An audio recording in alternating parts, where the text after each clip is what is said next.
Open. Hello, everyone.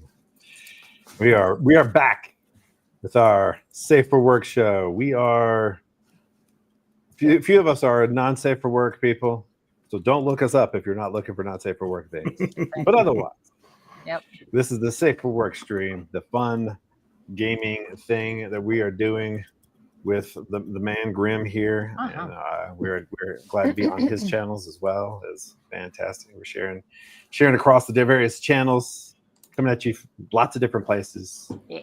So yeah, what do we want to talk about with what we're doing here? And it's this is basically gameplay and design. This is real play, but it's also real design. Maybe that needs to be like a new category. There's real play, there's real design. Extremely early playtesting as part of the design process. Maybe alpha testing. Yeah. Yes. What comes before alpha? yeah, exactly. Development. Right? Pre-alpha. Yes. You guys are getting a you heard of alpha. This is penultimate alpha. Yeah. Oh. Because sometimes the joke, at least that we have in our you have house rules. We'll have house jokes. So one of the house jokes about penultimate that we keep coming back to over the years is that sometimes in video games, especially back in the day when they weren't the greatest at translating stuff, they would use penultimate as something greater than ultimate, but it actually means under ultimate. So it's this I don't want to explain my joke. As a word, for those who didn't. As a word, it's the penultimate word. It is a penultimate. Did you guys know that gruntled is a word?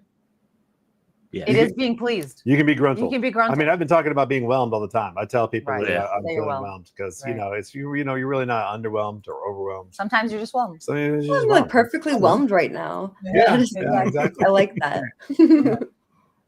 I am gruntled to have discovered that. Yes, it's good. It's good. I'm feeling pretty gruntled myself. Yeah. So we were considering taking. And if you want to know about more about our unsafe for work stuff, that's where we're really gruntled. We do lots of things with the gruntle. There's a lot of gruntling. This is the Herc Dirk stream. The other one is that's a thing. Herc Dirk. Yeah, supposedly that's a thing. Tell me, people from UK, if that's true or not. And by UK, I mean Scotland specifically. Because that's supposedly a Scottish expression. Really? In the morning, it's the time in the morning when you don't get out of bed and you're just kind of herkling and dirkling. And then when you've done herkling your last dirkle, then you can get up and continue about your day. To me. I mean, I love a good herkle dirkle, bro. I'll herkle dirkle for an hour. Absolutely. Dilly dally, a herkle dirkle, and you end up grundled. Yeah. Born to dilly dally, forced to locked in every day. I am whelmed by all of this. So we did consider taking stock of where we're at with the game and the direction and the pace and all the fun stuff like that, and see if and hopefully some of you guys out there will give us some feedback. I don't know how much feedback that you've gotten on the game itself as of yet, Grim, but if you guys are out there and could, if you've been watching, you've been keeping up with us, been watching the game as it's going. And you have a burning need. And you have a burning need. No, this is really a good time for you to give us some feedback. Because, be a backseat developer. Yes. Please. Save me some work. What is it? Armchair? Yeah. Armchair developer. Yes, exactly. Yeah. So because we're probably going to talk a little bit about that today. Did you have I basically, we saved the discussion. We could have discussed some of this off screen, but we're like, you know what, this is a development stream. Let's do a little bit of the talk online about all of this. So you guys can. One big development we kind of are considering is adding different eras and therefore multiplying our character stock from 1 to 3. So by 3, to have 3 characters for 3 different eras, or at least 2 starting out.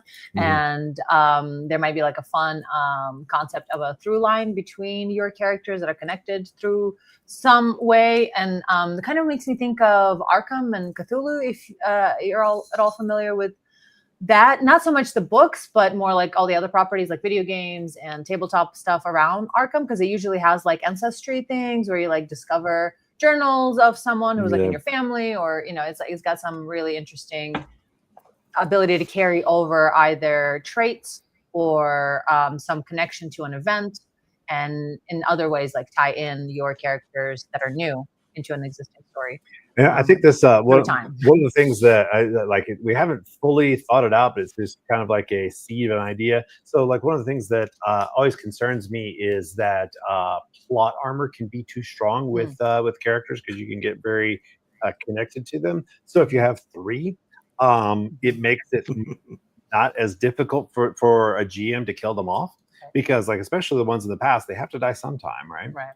So it's Right. we haven't. Oh, that's so sexy. Exactly. And so there's yeah, exactly. So one of your characters can have a heroic love death, that. which is kind of part of the game, right? In other words, there's or a terrible death that you have or to a terrible death avenge. that you have to it's like that has impacted one of your characters or generational trauma. Exactly. So we haven't fully fleshed that idea out yet, but it's because there's. But it sounds exciting, right? Because then if you're going to be playing in 3 different eras, occasionally like going back and forth, then once the character's dead, how do the other players interact? Because it has to happen at some point, but you may not know when, and so that adds an element of like. Tell you what, then you can a full party wipe actually. Is actually I play Kelly's daughter, who's even more fucking like suspicious of the deep state because of what happened to her mother. She's 10 times worse. Exactly. And she grew up on TikTok. She knows what's really going on. Right. So there's a few games that tackle something similar in a different way, like in Pendragon and some other medievalist games, like marrying and raising a family is important. And you can then go on and play, the progeny of your character in some way, or some other member of their family, or whatever, when they die. There are games where you can pass like experience and abilities and things onto your children that can then become your new characters. Birthright had a bit of that to it. I think in Adventurer Conqueror King, if a character dies, the other characters can throw an enormous funeral for them and blow like thousands upon thousands of gold pieces, and then that gets kind of invested into that player's new character.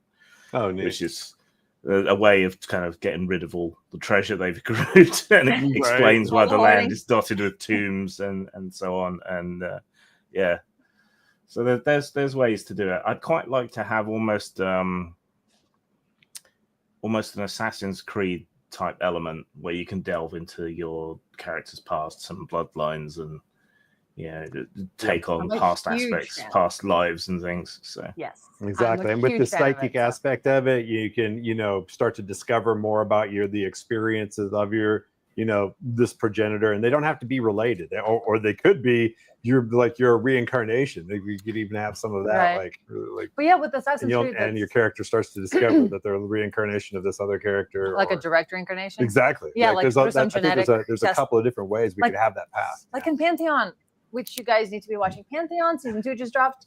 Very exciting. If you like the brain, mind, internet, computing stuff. It's totally blew my own thought out of my mind. But Assassin's Creed, as a fan, you don't always have necessarily your own lineage. There are ways in which they, I think it was in Odyssey, in something else. Yeah, in Odyssey, they found a way to tap into, I think, Cassandra and her twin. Like there's a way to do it with just by sampling their blood without being like them. Right. So that could be that can add more elements to it, that you don't even have to be related. You can just find some way to just see it through their eyes. Exactly. And you could just be somebody you're obsessed with. Right. In other words, like you're an idol of some type. Right. Yeah. You or unhealthy. Yes.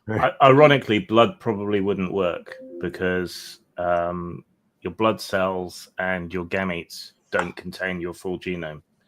Mm-hmm. So what is it? So you couldn't access genetic memory just from blood. You'd need a cheek swab or bone marrow or something like that. Yeah, some deeper. Yeah. It's funny. I actually wrote a pretty long article about how genetic memory might be in the non-coding DNA. Oh hell yeah! No, it's great. So, actually, we need to include that in the lore. Yeah, I think it is part of the website currently. Cool. So I think it's mentioned. It was a article I wrote on Graham Hancock's site. Okay. I have had some feedback from some people who watch us, and considering we're not exactly super aggressive about promoting this, that's about anything. Yeah, Promoting anything. Having fans already is pretty good. They loved the whole Skunk Ape arc. Hell yeah. And the song. Yes. The song. So that was good. And I think we are doing something a little bit different. You know, the gaming space is a little bit stuffed with weird horror / strange investigative things, but we're taking a different line on it that seems to appeal to people. So that's cool. Yeah. Right. Love it. So wanted to check in on also like the characters and pacing and like how we're feeling about the game system and stuff like that. I don't know if that's how married to this particular game system do you still feel, Graham, as we're starting to explore it? Because it's something I'd like to be able to continue to check in on, you know, as we're going along.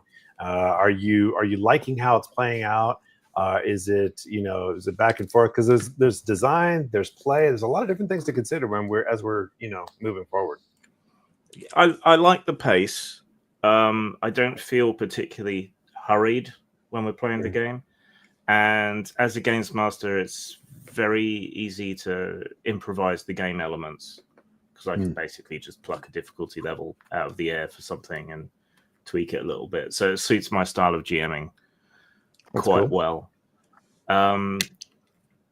So we've been dealing with leveling up characters and so on recently, and I think going around and around through the text I've got of the rules, we're going to have to depower some things a little bit so that they make more sense in the context of the universe that we've got, because the power scaling goes up quite quickly, which isn't necessarily that well suited to what we're trying to do. So that's going to be the complicated bit for me, I think. Yeah, I could see how that would be an issue. So is it? But if it's comparable to, because here's the thing, I would really like to be able to make the game system be compatible with. In other words, you have your home system that's built on, but then I would. How hard do you think it would be for us to try to make sure that people could play it with other systems? Do you think that that's going to be like a really huge difficulty? So the background and the ideas, so the game world that we're building, people could use in all sorts of other systems. I have produced work in the past where I've done like conversion books and things for different systems. So, you know, we could do that, you know, advice for using with X system, Y system, whatever. Those would all have to be open systems though. So ones where they've licensed it out. Yeah, like isn't like the D20 system something that is open, or am I mistaken? So yeah, the D20 system is and has been since 3rd edition. 4th edition they kind of tried to put back in the box, but that doesn't suit our needs anyway. 5th edition is open. The 2024 edition, we're told, is going to be open, but the system reference documents aren't out yet. We have a fandom wiki for Aetherpunk project. I didn't realize. That's so exciting. Oh, wow. Yeah. Apparently, it's been trying to build it up. Yeah, it's work in progress. I see, but it's aetherpunk.org. So you can find us online to look through the clutter. It's Aetherpunk Project with a K, the project part, and Aetherpunk, I guess. But if you want to go to the site, well, we made it much easier, it looks like, and it's just aetherpunk.org to stay consistent. The site is with it's like it is bare bones, very thrown together, and but there's at least there's a link to the Discord right there, so maybe we can start getting people becoming part of the Discord. So that would be good. Start getting conversations moving and things like that. Cause that's always a lot of fun. Yeah. We're still building up the community around the game, so the Discord and so on is not going to be particularly lively yet. Yeah. Exactly. Speaking of the ArtStation, we need to get back in touch with our Instagram friend the incredible artist. Yeah, we were kind of starting, like when this was first just conceptual, we were kind of starting with the fact that there is sort of a Aetherpunk aesthetic, and that is more the future. So in other words, like right now, if you guys have been moving along with this, we're playing something that's very present day, but there's kind of this idea that there is a future as well that is part of the game world where where there is eventually people harnessing the power of all of these artifacts and things like that that our present day characters are trying to uncover and things like that as a way of gaining freedom from the system. In other words, instead of a boot stamping on a face forever, instead there is a way in which the free energy and all of that kind of alternative stuff eventually leads to that you can't stop the signal. The power gets to the people. Individuals are able to disconnect from the corporate power structure and kind of still, even though there are these powerful people, it's not a perfect utopia. There is at least an escape. There is an escape valve or route from the ultimate power that is that everybody kind of is worried about. I mean, the truth of the matter is, a lot of people, when they start looking at the future, they stop looking at the future. Because as soon as they start getting an idea of it, it can feel like there's no hope for mankind other than a few oligarchs being in absolute power with a perfect surveillance state and technological. And the thing is that's kind of the message I was hoping that this game will get people thinking about, is that no, there is a way in which we still could escape from that. Don't lose hope, and so that's sort of the future perspective on it. And of course we got to have a past where I envision the kind of Indiana Jones sort of thing, as well as the Knights Templar finding artifacts from Atlantis and things like that as part of the past version. So that's going back to that whole thing. What were you going to say, man? The deeper part of the past would be like that there was some sort of ancient high-tech civilization that got wiped out. So if we want to go all the way back, we could create something around that. Yeah, and that's where the first couple of chapters of the book I've been working on. I need to get back to it and redo it. But yeah, that's the first couple of chapters. It's kind of based on this premise of a extreme ancient technology from the book itself may give specific ideas. Of course, we want to leave it open for games masters to tell their own story of what the past was. But it is also convenient to have this idea that where you have these stories between the fight between the giants and the there's the frost giants and then the other the Aesir gods in Norse mythology, and then you have like the Titans versus the other gods. All of those are just stories of Atlantis versus what's the name of the other one? I've forgotten. I don't remember. There's another name for what I'm thinking of. But yeah, so there's this idea of these two civilizations fighting and things like that in the very ancient past, as part of like in the Mahabharata and all of that.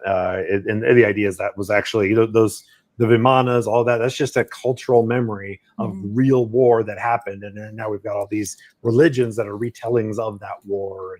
And so basically, there's a lot of stuff you can use as an alternative history that makes sense in a technological, ancient tech sort of world. So yeah, that's kind of where we're coming from there. Right. That's why it's Aetherpunk, where it's like it's not cyberpunk because it's not like that sort of technology plus the cultural, like cynical, sort of sad backdrop. But it's not steampunk either, because that's its own cultural feel and world and values, I guess is what it is. And it's Aetherpunk. So it's technology, but like ancient tech that we forgot. And so that's where the whole tie-in with conspiracy theories comes in. As particularly if you're at all a fan of any kind of ancient alien speculation, or at least specifically alternative Like archaeology, like Stargate. That's the more speculation side of things, because there is actual real evidence that we have forgotten chunks of time and technology, etc. It's very easy for the Earth to just like roll over with some magma, and all of it would be gone. We couldn't find it. And of course that they call it branches the off. Tellurian hypothesis is one of the also where that's like millions of years ago there was a and that branches off into the idea of how that can go into how we could have left, us as humans could have left the Earth and then like went into space, and so the whole alien stuff is actually still just us. And so there's just a lot of really interesting possibilities that go into sci-fi, but it's still tied to Earth, but Earth Plus, I guess. And so that's what I envision as Aetherpunk, is that kind of technology where it's like it is high tech, but just not really future past. Yeah, exactly. In other words, there's more to the technology. It's not just digital cyberization, kind of, that sort of thing. So there's some weird stuff. Exactly. So there's it's a bit more magitech. And so that's the idea, is that eventually our technology does get to the point of being indistinguishable from magic, and it's been that way before. That's kind of the thing there. So going back to the game system, if we can continue to kind of try to work towards keeping that system agnostic feel, I think that would be, I don't know, I feel like that would be valuable. Because I know there's a lot of people who have their, the game systems that they're familiar with, and sometimes trying to try a new game system. I know it's been difficult, from the player side, and that's why I wanted to hear from the both of you as players, how you guys are feeling about, learning a game system. Learning something new by itself can just be fun on its own. But then there's also a little bit of the trepidation and trying to, get your head around it, and so there's some of that feel. I know that you, Cherry, were feeling like there's that's you put feel, me on the spot. I wasn't feeling nothing. No, you're feeling like you would like to see some additional pacing in the. I think I'm just excited about impatient about the character possibilities, but also that's why I call it impatient, because some of it has to do with still our setup for the game that has to do with the back end of creating character classes and looking through all that and figuring out what we want to do. And then if we're going to be creating new characters, we need to like have more than just 3 classes. So that's like kind of backed up because of other things that we're working on. And so I think I'm just like excited about that. About trying new things. Exactly. And of course, there's always sometimes you can conflate either whether or not you like your character with whether or not you are. Well, that's the other thing. My character is really useful, etc. But like, I have to play her anathema to everything that I always am, and so I'm like. So maybe you're not aligning with your character. Right. I think for me, it's just like, all right, a little bit of antsiness because of that, because I'm like, I don't really. Who am I? What are we doing? But also, I find that fun on the rare occasions I get to play someone completely different to myself. Right. And that for something completely different. Yes, yeah. I do enjoy adding that, adding elements that are completely different. But I flow too much sometimes, and I don't think about like what I say or what I do. Case in point. And so. Sometimes it's like extra cognitive weight to have to remember how to act. And so that role play. And so unless it's something that I'm really excited to try out. And so part of it is like on me to like add elements to this character that would be exciting and interesting, and not just like settle for something that's like easy to just pull up and do. Yeah. Keep in mind that some of it is you're also feeling the momentum of the game needs to develop still. You're feeling the pull of being entertaining online, so that's one of the things we also have to think about. Well, a lot of times this is you gotta. Okay, I think you called me out. Right. In other words, it has to be fun for you, and you have to be thinking about your experience more than necessarily how entertaining you're being. Well, no, I am thinking about my experience, and it's like sometimes I just don't feel like I can really I don't feel like I have a grasp on the world and my place in it. And so I just kind of end up sitting there like a kid being taken on like along with their parents, which is fine. But like, I'm just kind of like, where's my iPad? I'm bored in the back seat. So that's kind of when I'm finding a disconnect between enjoying it and loving everything we're doing, but also not really feeling a place for this self. Okay, so you're having a hard time applying your character, Grim. Interesting, yeah. And so, what about you? I know that Kelly's a fun overall. Yeah, she is definitely a hoot. Yeah, I do have a lot of fun playing the character. I think my only thing is like every time I pull up my character sheet and I see I got a sick ass crossbow, I'm like.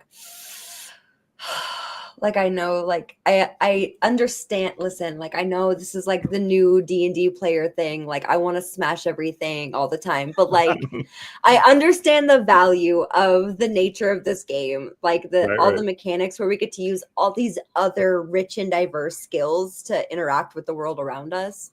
But like I want to shoot something, man. I want to shoot stuff more often, just a little bit, just like a little bit more combat situations.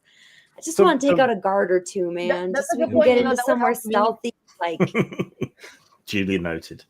So maybe what we could do is kind of have an element. So yeah, there is a bit of the piece of the present paradigm that is. But maybe like adding combat scenarios. Maybe the idea. Maybe we need to add to the game that there is a secret war at all times that's really actually happening. Well, I mean, I figured there would be because and it's just hidden from view. Right, because of my character, for instance, being a part of the remote viewing thing. It's like obviously that could be between like CIA or other. It's a CIA that does remote viewing, but in our game, it's like a 3-letter acronym agency, TLA agency. So in that regard, do we have countries fighting against each other, or can we perhaps make it something greater, right? Yeah. Like the under Earth people. One of the things, So we can have Midgard, which is Earth, and then we can have. So yeah, that's already there are kind of. I already have factions, in the book stuff. The lore. And so there's some of that, and then I can talk with Grim more about how we might have a bit more warring factions, and then let's write a gazetteer. Let's have our first because I love gazetteers, the way the Grim designs them, and the fact that when I first saw that we had our tabletopless game, and this was like a year and a half after starting it and playing it just for fun, as in like, hey, here's an idea. I love D&D. I have sex worker friends. Let me put on a show. And then with Grim joining in, it became like a thing, like a real thing. We're like doing Critical Hole now. Right. It's for reals now. So I lost my train of thought because I got excited about the past. You're so cute. What was I talking about? I'm sorry, I distracted you even worse. You did. No. When we started playing, we could do an introductory gazetteer. Yeah. Thank you so much for reminding me of what we're talking about. We started playing it for real, but it didn't really hit home because I was still just like playing the game and having fun and doing my camping thing, right? Just with a group of people. And then I saw the gazetteer, the first one. And I was like, our internet sex game, whatever web show, is an actual like pen and paper D&D like asset. And that just, I'm so happy about the existence of that. And I forever thank Grim for creating those and that being a thing at all. So doing something like that for Aetherpunk would be really cool. I think simply from what we're talking about right now, from that perspective of outlining the world to help us and our audience to know sort of what the world even is like. So we'll have the factions and so perhaps what is Ether like? So perhaps painting this reality a bit darker. Well, it is pretty dark in reality, but a bit darker, like more conspiratorial. Like in other words, like for instance, you could take, the so like the guy who blew up that Cybertruck. He was a Green Beret who knew about UAPs and like said stuff about UAPs and like so he was just taken out. He was part of the war. In other words, you paint that as part of this secret war where there's always some bullshit cover story. That the media tells to tie in recent events. And like for instance, and then there's the guy who's the the pilot that was. He's not a pilot. He was a what's it called? He was he was an aerospace engineer that worked on low observables at General Atomics, who disappeared in his plane, and they still like haven't, you know. Stop looking at me. Sorry. Okay.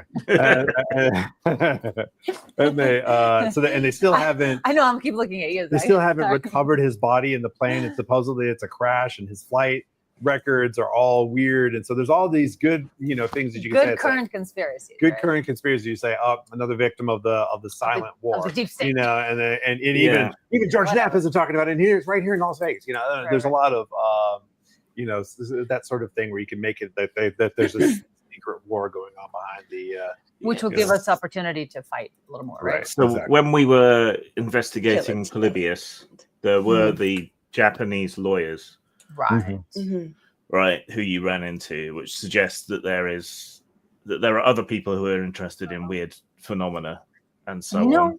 If they're Japanese lawyers, we should just killed them. If we took them out, nobody would know. That's what I'm saying. So lawyers, bro. Right? So there's that, and the people at Aetherpunk were protecting Swamp Ape, but from who? And there were issues around that. Your anonymous sponsor, Lovelace, seems to know stuff that they shouldn't know. So there are hints at stuff. I agree. We need to put some kind of structure to the opposition, but at the same time, I'm kind of wary of over defining it too much, because then I think that would inevitably pull us in an Assassin's Creed sort of direction, and I don't want to ape them so much. How do you mean? I don't. Between the the factions of between the assassins and the Templars. So I would like more of a kind of soup of factions, intelligence agencies, corporations, rich oligarchs. I can picture some really wealthy billionaire or something having a vault of artifacts, like in the Doctor Who episode Dalek. With all this weird stuff. Yeah. I'm familiar, actually. It's been a while. But that makes sense. That way, there's it's a kind of a game that the billionaires are playing is also, or whoever. The whole Chinese chess idea of like having many factions. There's a couple. So it's like a 3D sphere rather than any kind of like back and forth basic thing. Yeah, being too monolithic with just there's the good guys and the bad guys. There's the government and then it's like no. I think it's like a lot of people with very questionable and mixed ideas and things that they're doing, is much better. There's a lot more complexity available there, and I think that adds a tremendous amount of realism because that like all the billionaires are all working together for one unified goal. No. Please, it's like that. Maybe self-preservation. Exactly. Yeah, they're just they're playing nice with each other because they don't want to have an all-out war with another entity. So and then there'll be other groups like your group, investigating stuff, finding stuff out, and trying not to get squashed by the various groups that are at war. Yeah, so there'll probably be ad hoc networks of cells going on. So yeah, I like that. I mean, that makes sense to do it that way. There's still the bit of a question of like, how do we just take out other humans in? I think what we'll find is because of the what you could do. Yeah, that's what I was just thinking about just a moment ago. It's like when we as like seemingly kind of normal people end up taking out humans, how do we not get in trouble with the law? And I think that if you play it as that there are all of these various agencies and various powerful groups that are all trying to keep this thing hidden, that the one thing that they cooperate on is always secrecy, covering up everything that fucking happens. If one of them doesn't cover it up, another one will. and they're So all it's kind of like a masquerade. right. In other words, they're Yeah. all trying to cover it up because that is the one thing that they can agree on, that they So we want. can use that as cover for ourselves to. Or then we end up finding out it's like we just totally murdered this person, and now there's this story that completely covers it up that has nothing to do with it. I Did love Lovelace that. do that? Who the fuck did this? Oh, okay, Accidentally, brutally cut his head off while shaving. Yeah. excellent. Right. I was a little worried that so I have a personal Discord for us for Ear Needs, our production, and then I also have Tabletop List, which is another thing. Don't look any of it up; it's all not safe for work. But we also have Aetherpunk Project Discord, which I've been neglecting because I have 2 other Discords. So I was a little worried that we were not responding in a Discord, but however, it turned out it was the wrong Discord. Yeah, it's kind of but a also brand we're new. not responding. It's our bad too. Yeah, it's a brand We're new both at Discord. fault. We're We're not both at paying a lot of attention to it. Yeah, we're yes, exactly. Please go in there and then tell us, hey guys, I'm in the Discord. Right. And when you go to aetherpunk.org, there is a link to Discord. That's probably the fastest, easiest way for y'all to get to it. Unless there are links on whatever page you're watching us on. But if you open up a new tab, if you're not on mobile, you can just aetherpunk.org, or remember that for later. We are an organization of individuals. And this is Aetherpunk. So. We are a herd of cats. Yes. That, and I couldn't buy etherpunk.com because some other asshole has. But also our other website is .org too, though. So I like the places. Yeah, it's true. And I asked them nicely. They left me on red. Yes. I initially thought it was going to be. And they're not using it. It's like. I thought it was going to be etherproject.com. That's what I looked at. Yeah. Yeah. Well, we can probably do that too. Whatever. But yeah, exactly. We are defining Aetherpunk. Thank you very much. Yes, that's actually part of what we're hoping that a lot of people will join us in doing, is sort of defining this as like a new genre, and participating in the genre definition.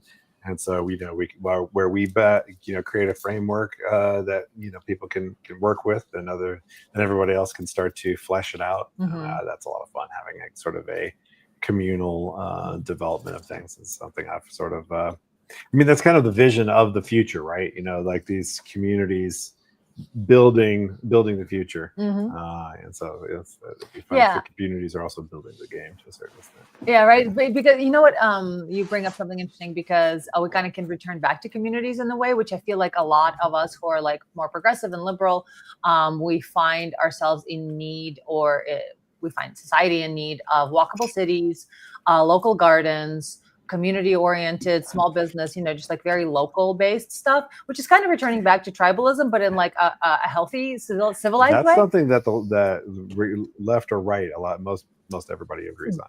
Right, and the interesting tie into that, of course, right, and on the more conservative side, which I'm not saying Republican, saying conservative is very different. On the more conservative side of things, people like, small towns where everyone knows your name, that sort of church community where, you have local communities, social, smaller businesses. Yeah. And you have a social bond where like your local car salesman's not going to sell you a lemon because you know where he lives, and you see each other on Sunday, etc. So this, like, we understand the need to return to tribalism, but like in a healthy, civilized, interconnected way. And of course, the opposite of that would be globalism, which is any sort of conspiracy theorist will say that's bad. And so, because the reason is you got these, and it's true, these hyper elite who do not give a flying fuck about millions of people dying or suffering. They just don't care. It's like, you don't want people with power over millions who do not connect with them, and even in the slightest, or have any concern or connection to them. That's the reason. That's I think that's one of the biggest reasons why people want to reduce that kind of large global, sort of thing, is to make sure people are still connected with the people that they might have power over. So whatever you're saying about the game, that we're like making it more smaller scale in that regard, that's like, you're talking about the different factions, or are you talking about what we said right before, that what spurred me on to talk about this, so that's kind of like, in a way that feels like going back to go to smaller communities and tribes, or not tribes. I don't like using that word for the connotation, but going back to smaller communities. But on the other hand, to me, I see that as a vision of the future, because both left and right, the progressive and otherwise, best way of doing things is to have integrated, diverse, small communities that where people work together. And how about believing in it that there is a best of both worlds, and that people don't have to be enemies? Yeah, it's like we can actually work together towards the future that we agree on. Right. I like that idea. That's really we're talking about defining a genre. That's really what it's about. Like, we're trying to find a way in which it's not just like some fluff that, as people are talking about the new D&D, it's like, go on a baking adventure. It's like, right? It doesn't have to be like Care Bear, toothless, purposeless stuff for it to be positive. Yeah, exactly. Yeah, struggle can be positive. Yeah. Cool. So it seems like we've hit on some. And we're gonna have a gazetteer. We're gonna define our world points, some things that we'd like to do. Let me note down some of this stuff we've talked about, so I don't forget it, which I want to do, unfortunately. So I have a brain made of cheese. I feel that feel. Happens to all of us in time. I forgot what I was talking about twice now, but I blame the weed. Yeah, I was gonna say I was kind of just born like this, but I know to most people it happens in time. Yep. You kids and your functional brains. Hey, they were calling me the absent-minded professor when I was like 10. You have deep knowledge about everything, but then like you don't remember someone's name or like something really silly. But it's always like something topical that you don't remember. Yeah. No, like, literally, the whole reason that I got married is so that I have someone who I can be like, oh shit, I just remembered a thing. Let me just send this to them before I forget that it exists again. Okay, cool. And then later that night, they're like, hey, you texted me about this. And I'm like, yes, God, yes, let's take action. Call that an external memory storage. Exactly. Oh my God. That's exactly what we're talking about. Like, yeah, we're external memory for each other. Yeah. No, I use placement of objects a whole lot, and then she deletes. And then I memories. randomize it. And she goes around deleting my memory. You mean cleaning up? Tidying up? You mean changing the locations of things randomly? No, I don't you understand? I find an optimal place for it. Yes, I know. It's true. It is the very best. The very best place. Nobody remembers. The newest very, very best. So speaking of the communities thing, we have already invented rules for base building and community building, which we've already started doing with Kelly Bunker. I need a good name for that, because I don't want to call them like Galts after Galt's Gulch, because I don't want to invoke Ayn Rand. That doesn't seem like it fits really. So I need to come up with some other name, something. So you're saying like small communities? I didn't quite follow what you were saying. Yeah. So the idea of the kind of base and community construction rules that we've added is that you kind of live in your own community where you bring these new technologies and things together, sort of under the radar. And of course, in Rand's work, Galt's Gulch is this town where he's got all this, technology that he's hoarding for himself and so on. Yeah, I kind of want to evoke the spirit of that without evoking Randian Randian ideas. So there's a lot of ideas that are not that are basically little groups of people working together to build up a community, and everybody kind of benefiting for what they bring together. That's I think commune would trigger people in the same way, but opposite. Exactly. Yeah, you can't do that either. That's a good point. Maybe we'll have to create a neologism for that or something. Yeah. Or look for like other cultures' words or something that vibes well. You use tribe. I mean, it's like like I think a lot of people have used tribe in a fairly positive manner. Right, finding my tribe kind of thing. Right. So That was an old social network. Was Tribes, which I used to be on. Yep. There was also a game, Tribes. So.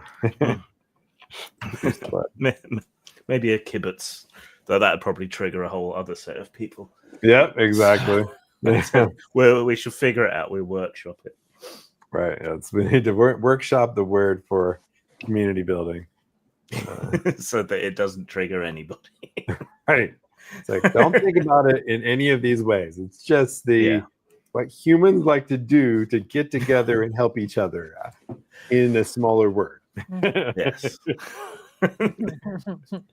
Babylon 5. Do an acronym of that and see if it spells anything. What humans like to do.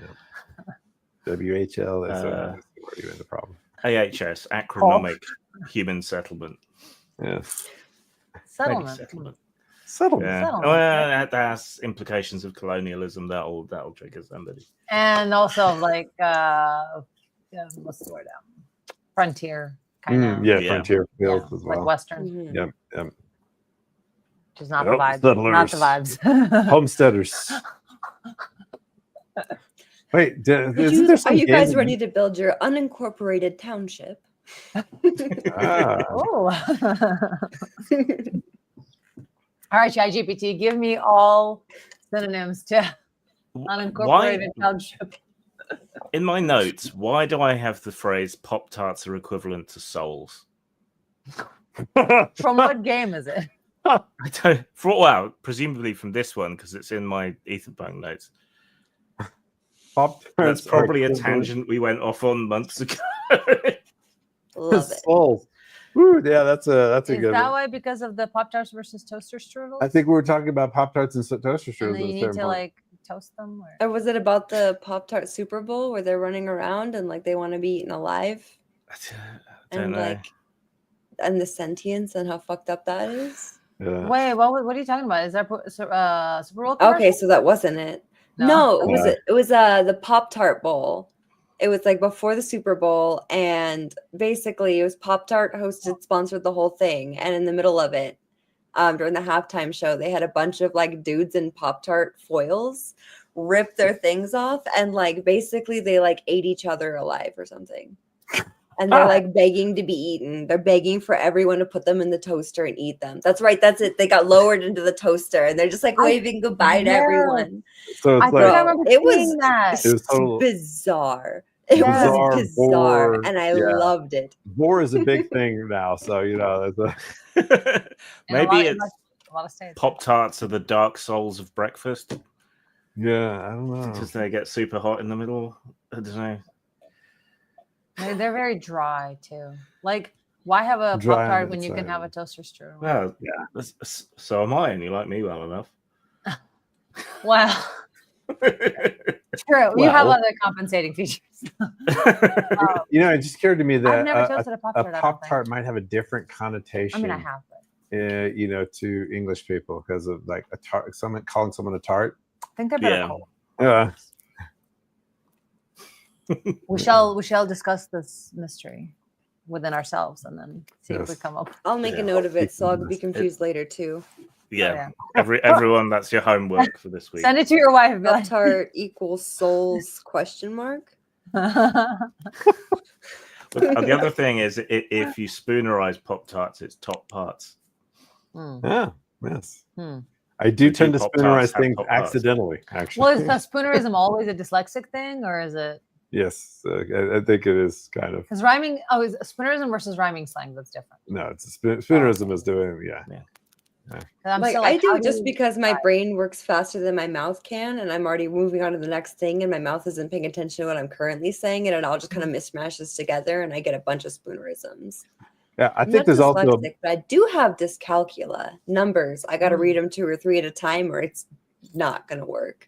Interesting. Well, there might be a mild form. In other words, like everything's a kind of a spectrum. We all have a little bit of everything that is a disability. I have that for spelling. That's because it's actually an ability, so long as it's balanced. Right. It only becomes a disability when it's like really extreme. When you like spell things out for me, like letter by letter, I'm like my grandmother was fully dyslexic. Like wrote backwards and shit. So when you say that, what do you mean? as in like wrote completely I backwards. don't understand what that means. Like in other words, like the words when writing are literally in reverse. So Yeah, like mirror like writing. Kelly would Wow. be written Yeah. Walek. Yeah, like Is that what you mean? yeah. Oh yeah. Well, it'd be yellow. Y-E-L. Like Yeah. she would. Oh, Y-E-L. Okay. Yeah, sure, like she would literally write Right. it Uh-huh. backside front. Yes, That's exactly. madness. I love it. Yeah. Well, I'm pretty sure it was what was it? Oh, crap. Da Vinci. I think he wrote completely in reverse also. Oh my god! Literally just got that comment at the same time as you were saying it. Yeah. I can see him doing that. Yep. Spoonerisms got their name from the Reverend Spooner, who lived into the early to mid 20th century, and it was apparently something that happened to him a lot, and that's where the name comes from. I just find them amusing. What a thing to be immortalized for. Right? That's That the boy party just preacher. can't talk right. Let's make fun of him for the rest of history. For the rest, of time. For the rest of language. He's going to be known as that. Yes. Oh yeah, so we're doing the creepy thing right now. So I'm trying to like look through what we're doing in the game to like see if maybe Pop-Tarts came up. Shall we move on to the game? Do a recap if anyone remembers what was happening, and then let's do that. play some. Kelly? Kelly? I'm reviewing my notes. Designated note taker. Yes, I got some notes too. Last I had written down is that we are investigating the UFO mystery in Providence, Rhode Island. There are the Bernard couple that are missing, that have been annoying the cops. And then there's also this retreat thing. They've been annoying the cops with the whole like, oh, someone's peeking in our third floor window. And there's also a retreat of one Dr. Vincent. That's all like Firefest. The couple went to a year ago. Yes. Science hippies. Well, not science hippies, but for like woo-woo hippies. Not hippies, but like people who want to woo-woo self-help. There we go. Retreat. Yes. And there's something about a Silver Ford F series. Yeah. New Age Healing Center. Yes. The couple drove the F series truck. Which also went missing, and we were hoping to see the truck upon arrival, and we didn't. Gotcha. And so now we're at the retreat 1 year later, kind of like inquiring about them. We ran into Haley. She runs the retreat at the. Sorry, we found Haley. She runs a New Age Healing Center retreat out there. Oh shit! All right. You're on, girl. What is it? We managed to worm our way in there.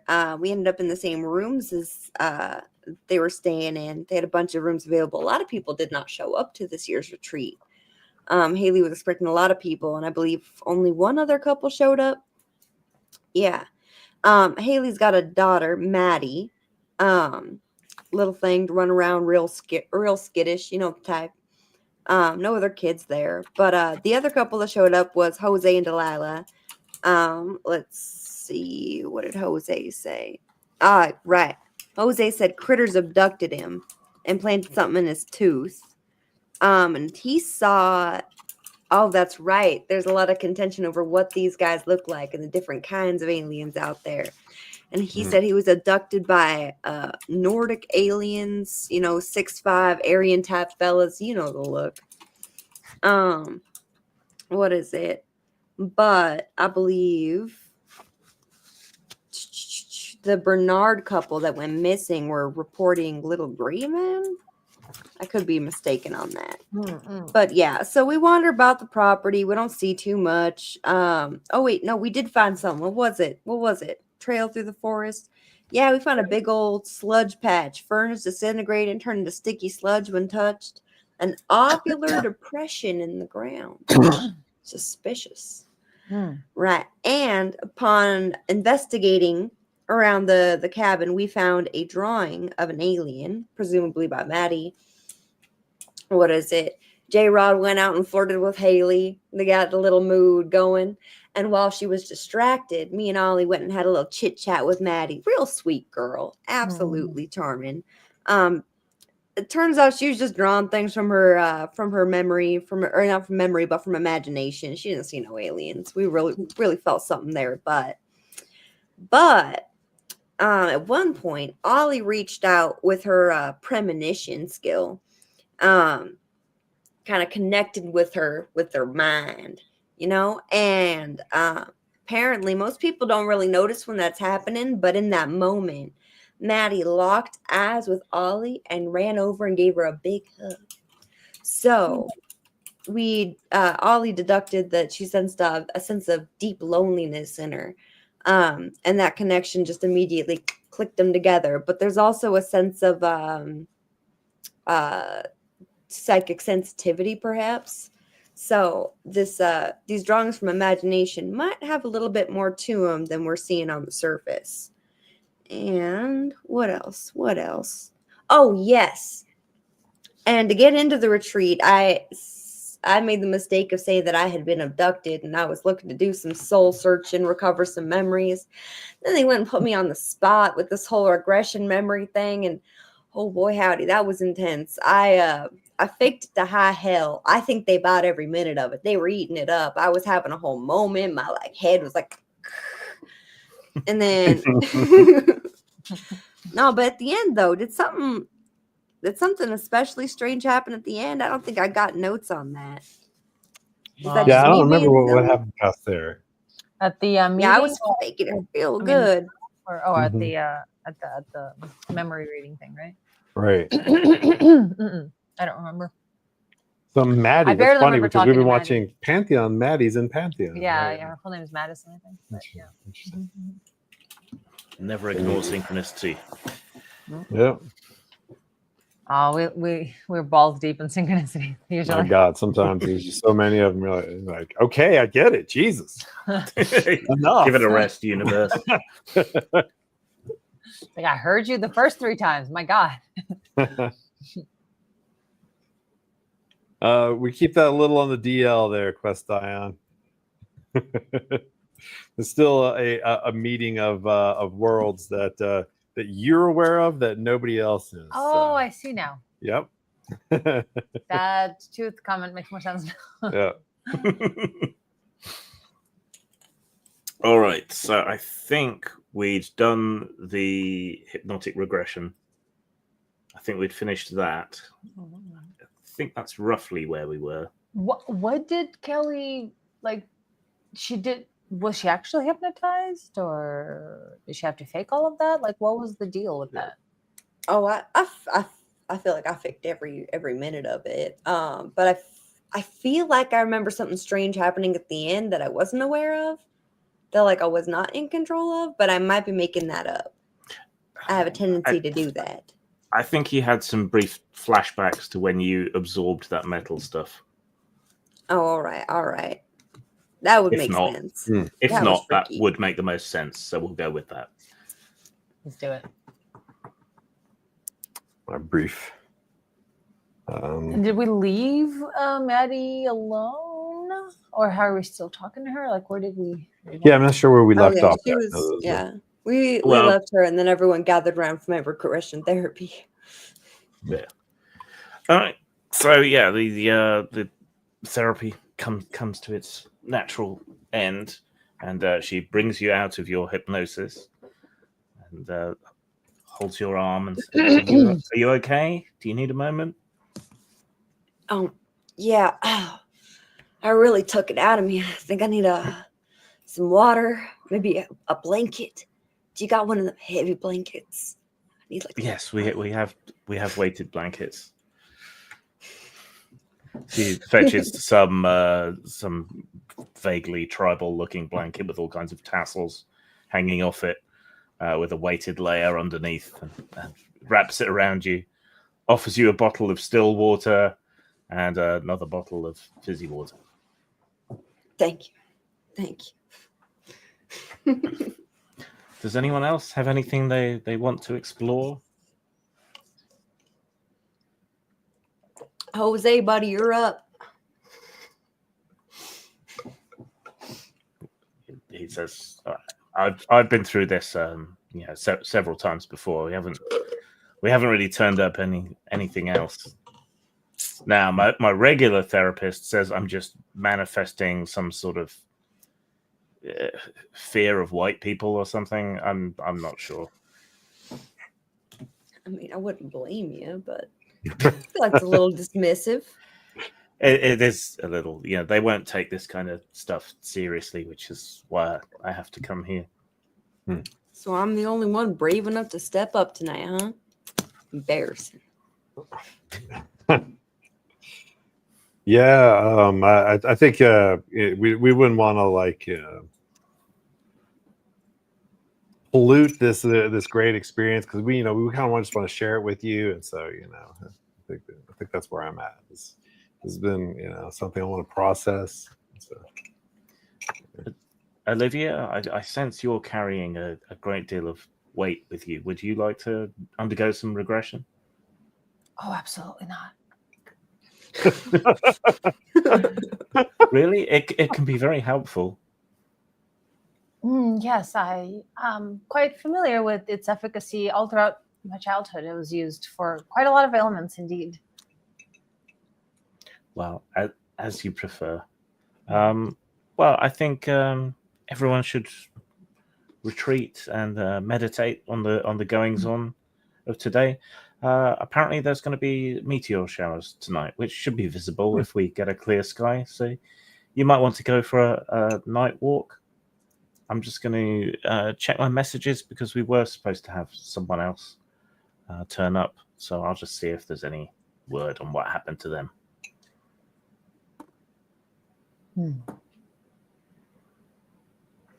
All right. Dodge that bullet. Wait, did I say that out loud? Jared wouldn't. So you're left alone.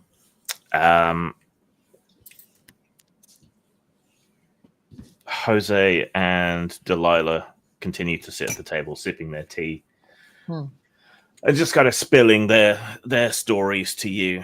So yeah, Jose thinks he was abducted some years ago from a work site he was working on, had his tooth replaced, so he says. And then his wife Delilah, he kind of met through the UFO community. She hasn't had any direct experiences herself, but she says she's noticed some weird things around him. And what sort of finally convinced her was when his tooth exploded. Okay, that's Just like pop, or when you were eating something. Wait, did it like kaboom? Was there like shrapnel? Yeah, he opens his mouth wide and sort of pulls back his cheek, and you can see there's a gap where he's missing one of the teeth close to the back, and there's quite a lot of scarring on the inside of his cheek on the right hand side. Oh shit! Oh, so that literally his teeth aren't great. Yeah, but so you're saying it exploded like kapow? Yeah, it went bang. Oh wow, that's unique. Lucky to be alive. God damn. Yeah. Can't imagine what the emergency dentist said. It's I was going to have it extracted and then send it to someone I met on Reddit to have it examined. But it went bang before we could do that. So I got to get on that there Reddit machine. Some interesting fellas on there. Was it getting what was going on when this happened? Was it just like you were eating dinner, or was it you getting an X-ray, or was there, what was?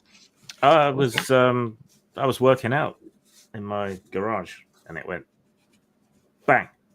Just I was having trouble with my teeth anyway. Ever since it got implanted by the aliens, it wasn't right. I had a lot of toothache and issues. So whatever they did, it wasn't done right. There was something off about it. Yeah, aliens, they can fly millions of miles and still, get the crash right into our planet. I guess even alien super geniuses get things wrong from time to time. I'm saying that hey, we notice how dumb all of us are with the more technology we get, the dumber everyone is. Imagine it's if reassuring in a that trend sense. keeps going. The aliens are probably, not particularly bright if they've got the best technology out there. Maybe they're having the same problem that we are. Yeah, I mean, I stopped by to get my egg McMuffin for breakfast, and it's quite often the same person working there. They must have made them thousands of times, and yet sometimes they get my order wrong. Yeah, how does that happen? Yeah, Right. Everything's just like random, man. Yeah, I feel it. Quantum indeterminacy. Just sometimes shit goes sideways. Yep, probably true with like extremely advanced technology. I mean, I remember there was a time I actually understood how to use my computer, and now it's like voodoo. I do a little dance, and maybe throw salt over my shoulder, and maybe the computer will start working. I don't know. I don't understand them big touch screen phones, honestly. I be sticking to my 9 key and it serves me well. I don't even know none of that. I'm still running XP, boy. Yeah, they never made another operating system like Windows 2000, man. That was it. Was it 2099? It was 2000. 3.1. That's the good stuff. XP users actually still account for about 0.5% of all Microsoft software in use. Wow. Yep. It's kind of amazing, honestly. If it ain't broke, don't fix it. Yeah. I wish that they'd just rebuild everything from 2000. Seriously, I was like, start over, guys.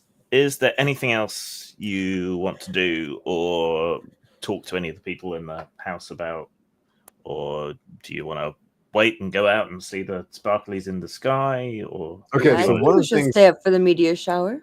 Yeah. We did find the weird patch of goo, right? So in other words, going back to like memories of what recently happened for our characters, there's the weird goo patch where it looks like that, like it got just footprints aged. in the mud, is it not? No, there was a whole a circle like it had been, and it was like stuff had decayed or something, I think. Yeah, it was like a big egg had left a depression in the ground, and all of the ferns and stuff around it had kind of broken down at the cellular level into sort of goo.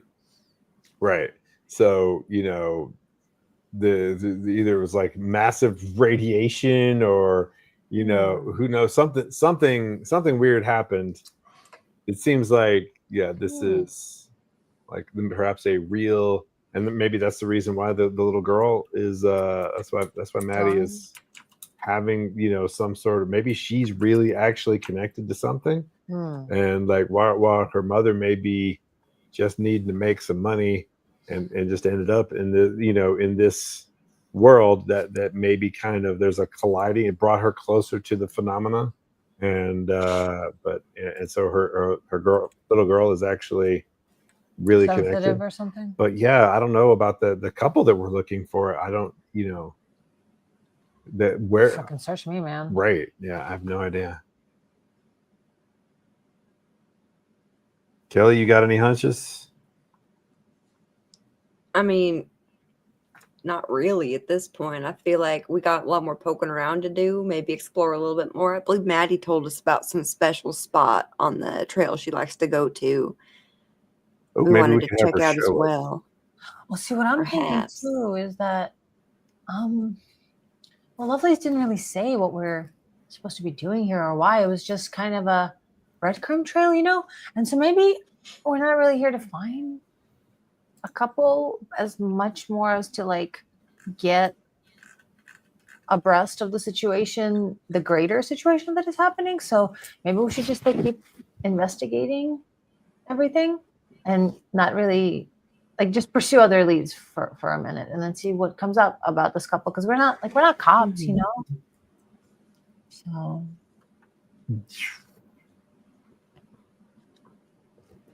yeah, I say we stay up, see if anything freaky happens with that meteor shower tonight, since this place seems to be some kind of hot spot for something.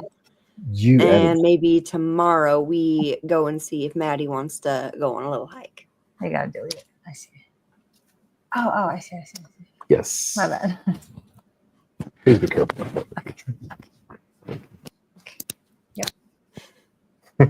My bad. Everything all right? Yeah. Yep. It's Just like- a massive accident. I mean, it's probably fine. It's probably fine. Yeah, I thought it Just was breaking isolated, but it's Yeah, it needs to be. It should be Yeah, isolated somehow. It is. Yeah. There, and it's live there also. Because I mean, it's all safe for work, so Doesn't matter. right. I Yep. didn't realize that was not supposed to cross over. Yep. There My we bad. go. Okay. I crossed the streams. Yep. We should be okay because you can just go in and delete it from both sources. Right. So it should be fine. Yeah, it's fine. Okay. It'll be fine. It's fine. All right. It's all good. It's fine. Yes. Okay. Sorry. Oopsie daisies. Yep. Okay then. See, that's what happens when you don't stream Aetherpunk for a little bit because I think I've done that once, maybe I've never done that before. No. Yeah, so that's what happens when That was new. when I have no idea what I'm doing. Yes. I was wondering what was happening there. That's like I was like, that's really weird. How is that happening? I see. Why is that happening? I see. Yeah, that's like I don't understand how this is happening. I see. Yes. I see. Yep. It all makes more sense. Now I'm like I've been racking my brain the whole time. Like, how on earth Is this happening? is this happening? Now I know. It's a munchkin. Yes. Okay. I do have to. More like a gremlin, I think. Yes. All Gremlin, right. you think I'm gremlin? All right, I'll take it. I'm usually a munchkin, but then you water and feed me after midnight, and I become a gremlin.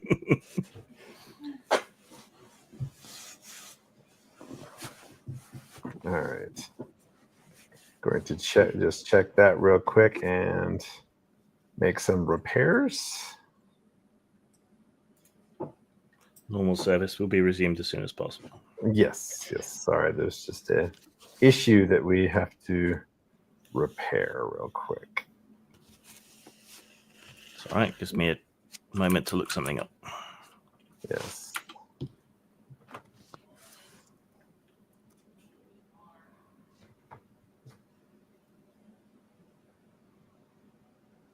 Okay, let's see.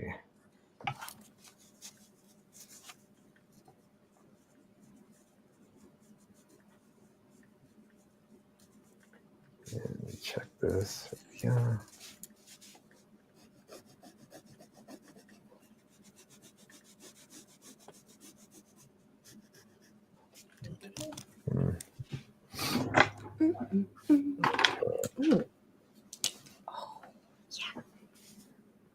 Special pen. Oh yeah, making my notes more clear. I think the repairs have been some damage can't be undone, but that is those repairs have been made. Okay. Is it really damage or is it a surface blow? Is it a glancing blow? It's a glancing blow. All right. Went right through it. It'll be fine. Went Yep. straight through. Your anime pro tag is going, is that all you got? This isn't even my final form. Wait a minute. That's just like we just saw it. There was like some like TikTok or whatever. I was just thinking about that too. I wonder. I liked it and sent it to you, and I wonder if it came up on Xander's because he shared that in his story, and I'm like, bro, I literally just sent this to Daddy. We were just watching this 3 seconds ago, and it's this white guy with great control of Japanese, and he's like, look, I went to Japan, and I thought it'd be really easy to like talk to them because I watched so much anime. Over like 20 years, I've been watching anime, but I realized that I literally can't talk to anyone about anything other than if maybe they killed my whole family with an energy blast or something, and then I can say, oh my, your power is strong. Strength is power. Weakness won't be allowed. This is only 80% of my power. can say that. I like the German guy on TikTok who married a Japanese woman, and his Japanese is really good, but he does it in like samurai voice always. So this breakfast, it's so good. I have the strength to kill 10,000 men. Things like that. Oh my God. Listen, let me tell you, I don't know very much Spanish at all, but I learned that I can trick people into thinking I'm good at Spanish because I do everything in the Telemundo, the guy who announces like the next show that's coming up. And it's like, estoy baratona.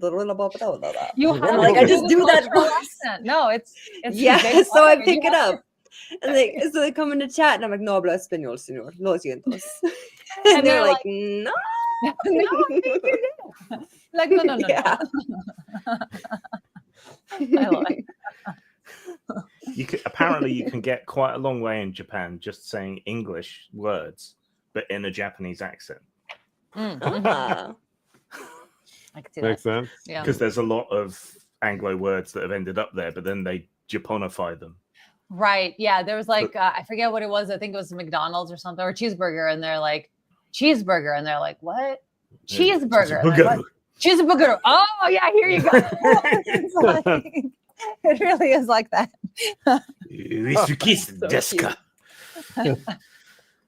Oh, I love it. Yeah, good times. All right. Anyway, so yeah, you want to wander outside and look at the pretty lights in the sky.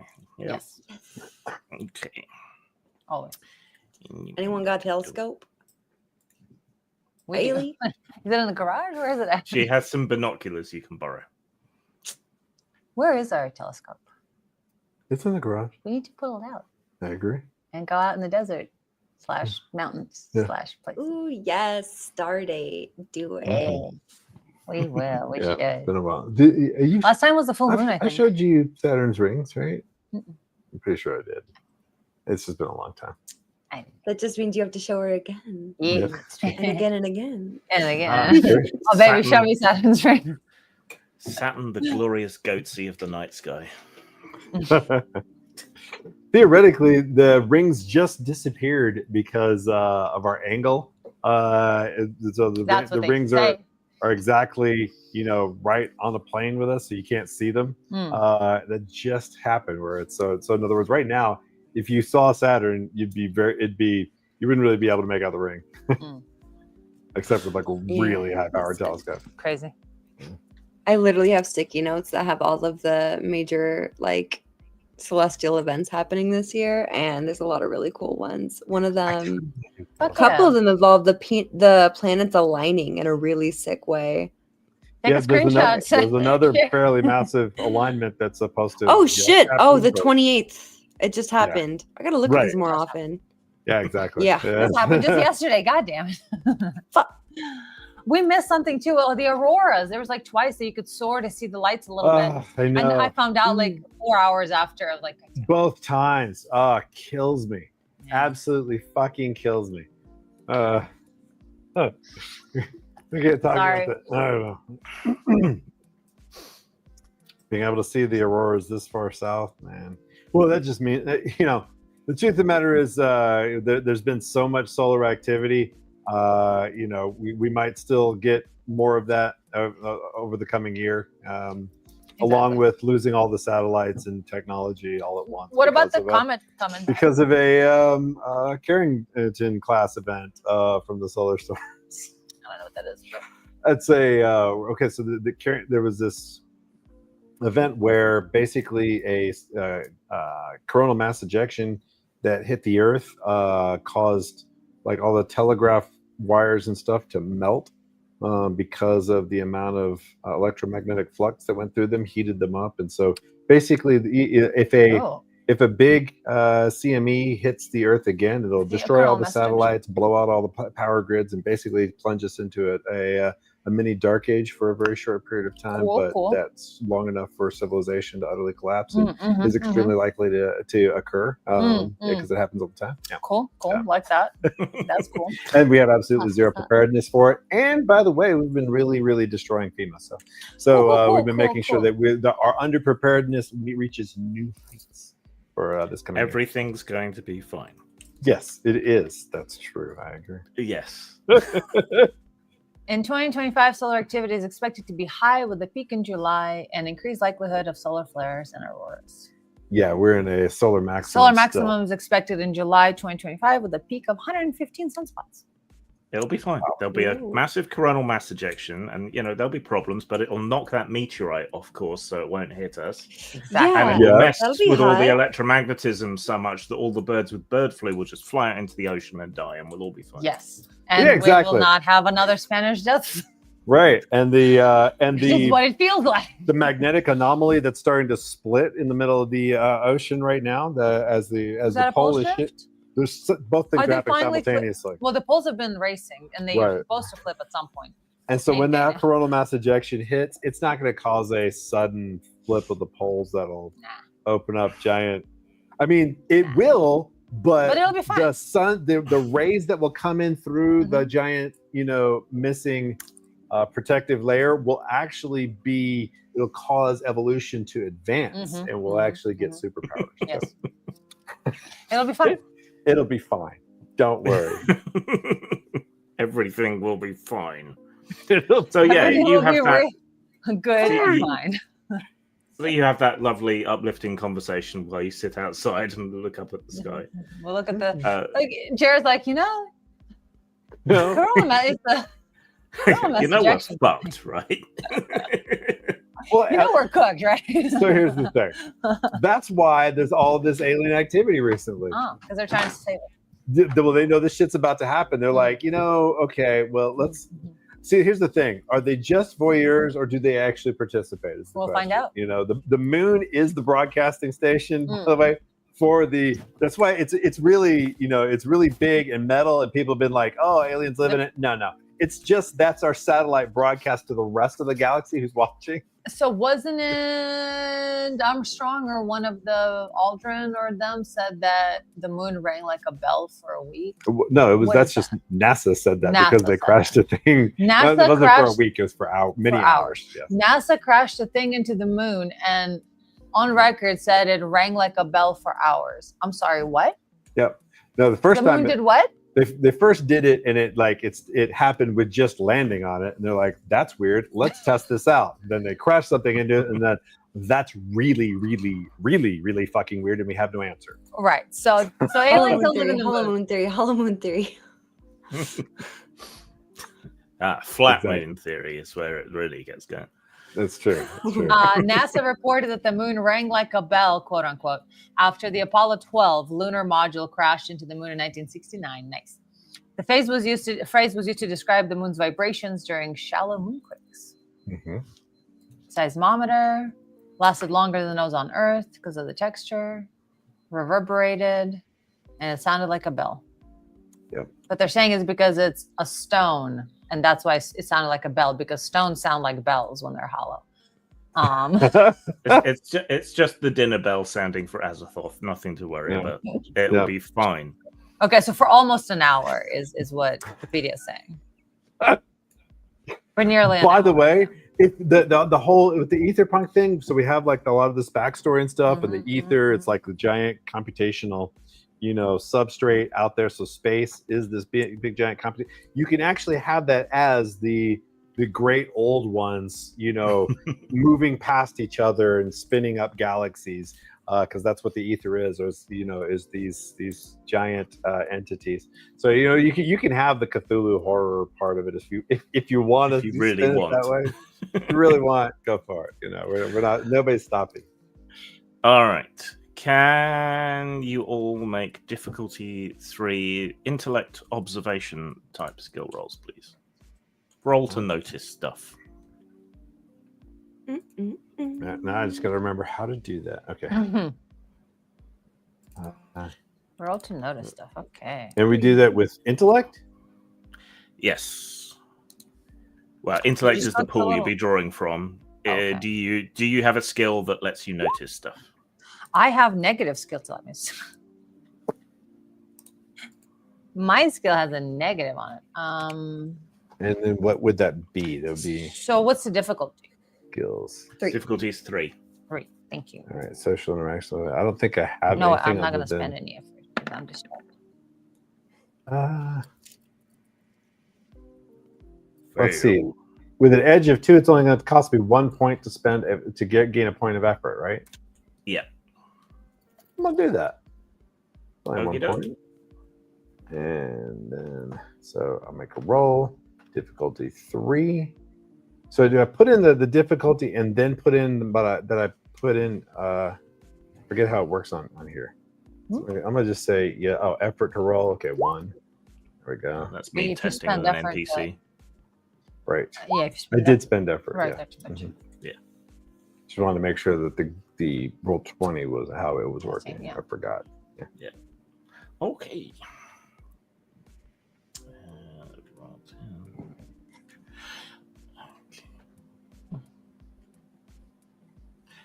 All right. So as the night wears on and you watch the night sky above and have your disturbing conversations about various things, both Kelly and Jarrod notice lights that aren't meteorites burning up in the atmosphere. Jarrod notices that back up the road that you drove up to get here, it looks like there's 2 beams of light coming down from the sky and spearing down onto the road, coming down from the clouds, and you can see a sort of glow on the underside of the clouds. The light flickers from time to time, but then reappears in slightly different places. Kelly, meanwhile, with her slightly more paranoid brain, sees a slight greenish glow emanating from out in the woods along the trail that you walked before, somewhere down there. It's a bit hard to pin down exactly where because of all the tree cover and the green gleaming off everything. But somewhere out there is a hazy green glow. Okay, so we got lights from the sky and a green glow. But only Kelly sees the glow. I think at the moment. Yeah. At the moment. Yeah. And there are some, lights in the sky from meteors. Very pretty. Guys, do y'all see that? The ominous glow from the woods. The what? What? Where? Yeah, over there. Can you point out? It's like once Kelly glowing. draws your attention to it, you can see it. Oh yeah. Wow. What is that? Okay, but there's are the lights that are coming down? Is that the green strange? glow? The green glow is off in the trees. The lights are behind you on the road. Looking back, they flicker and fade again, and then come back. Okay, so this is lights coming, like there's beams of light coming down from the sky. Yeah. Okay. Tarnation. As you're looking, the lights disappear from the sky, and you become aware of an engine noise and an old VW van that someone's fit some more modern high beam lights on. Blinds and dazzles you all, taking away your night vision as it comes bumping up the road. Rude. Oh. Oops. Sorry, my bad. Wow. That was loud. Radio was really loud in their car. Yeah. I hate to say it, folks, but I think we need to go investigate whatever that glow is. Whoever that is, I'm sure they'll be here when we get back. What do you guys think? I think you're right. I think that's why we're here. Wait, is the out of character? Is the are the lights? Are they apparently anomalous? So in other words, so the green glow, obviously anomalous. Obviously anomalous. The other lights, you think it was probably just the van with its incongruously bright headlights making its way uphill and beaming lights up onto the underside of the clouds. I see. Okay. Oh, I thought it was like beaming on the top.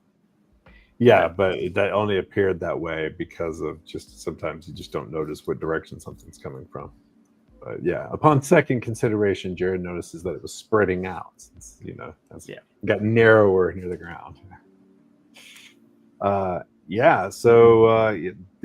We should definitely check out the green stuff. But didn't you have like a little Geiger counter or something in your truck? I thought I remember you having. Oh, that's right. Of course I do.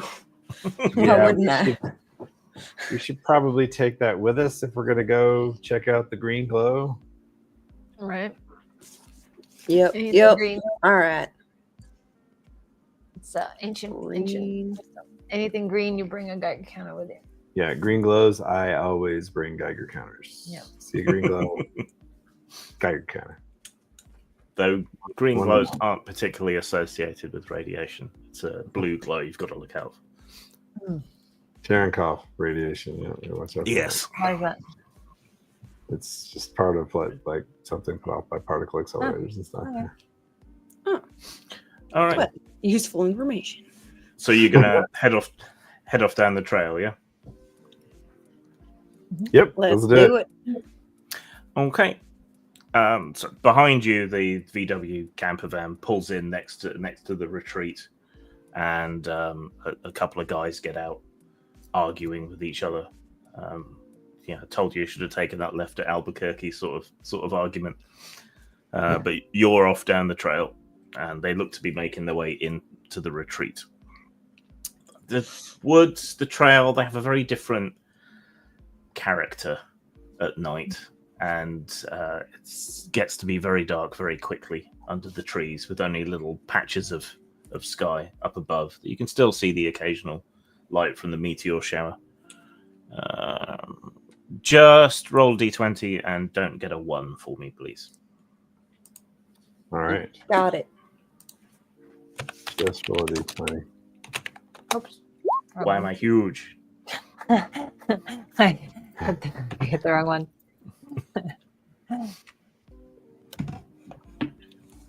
Because you deserve the spotlight once in a while, Graham. I'm just your humble narrator. Okay, so nobody does themselves a mischief walking through the woods in the like dark. Thank God. Look low. I'm presuming Kelly has a torch or something, though. Yeah, something like that. Yeah, my phone, my little 9 key's got a flashlight. Its battery lasts forever. Yeah. Has a little crank, a solar power battery, all the ways in which you can recharge it. So, is Kelly in front? Of course. Okay. Can you make another perception type roll for Kelly, please? Difficulty 4 this time. All right. Hold on. Let me.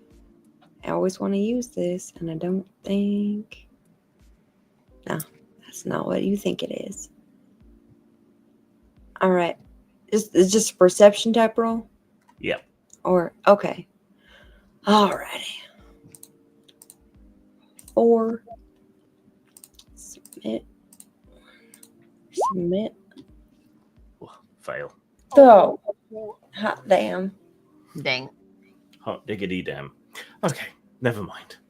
Dang. Right. So you carry on down the trail. Oh, all right. You guys following on behind Kelly. And you are getting closer and closer to the green glow now. Through the trees, you can sort of make it out, shining through the gaps between the trunks of the trees and the scatter of spring growth from the leaves. It's not a very strong glow. You would think it would be fireflies or maybe a bunch of glow sticks at a rave if it was moving, but it's not moving. It's just a steady green glow. Bless you. Bless you. Bless you. I think I'm allergic to something in these woods. Is that a spider web? Huh. Actually, yes, you are allergic to something in these woods. Yeah. A mystery allergy. Oh, is it a mystery? Do I uncover the mystery? Yes, you sneeze in the presence of high amounts of radiation. You're allergic to radiation. Hell yeah. It makes your hair and teeth fall out, and it's terrible.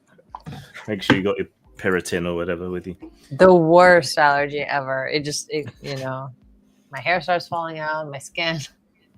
Yeah, that's a hell of an allergy. It's a hell of an allergy. You think your throat closing up is bad. yeah. I'm allergic to bullets. It's terrible. Yeah. Yeah. No kidding. Yeah. Oh man. The only weakness. Must be terrible being allergic to bees because you come out in hives. Indeed.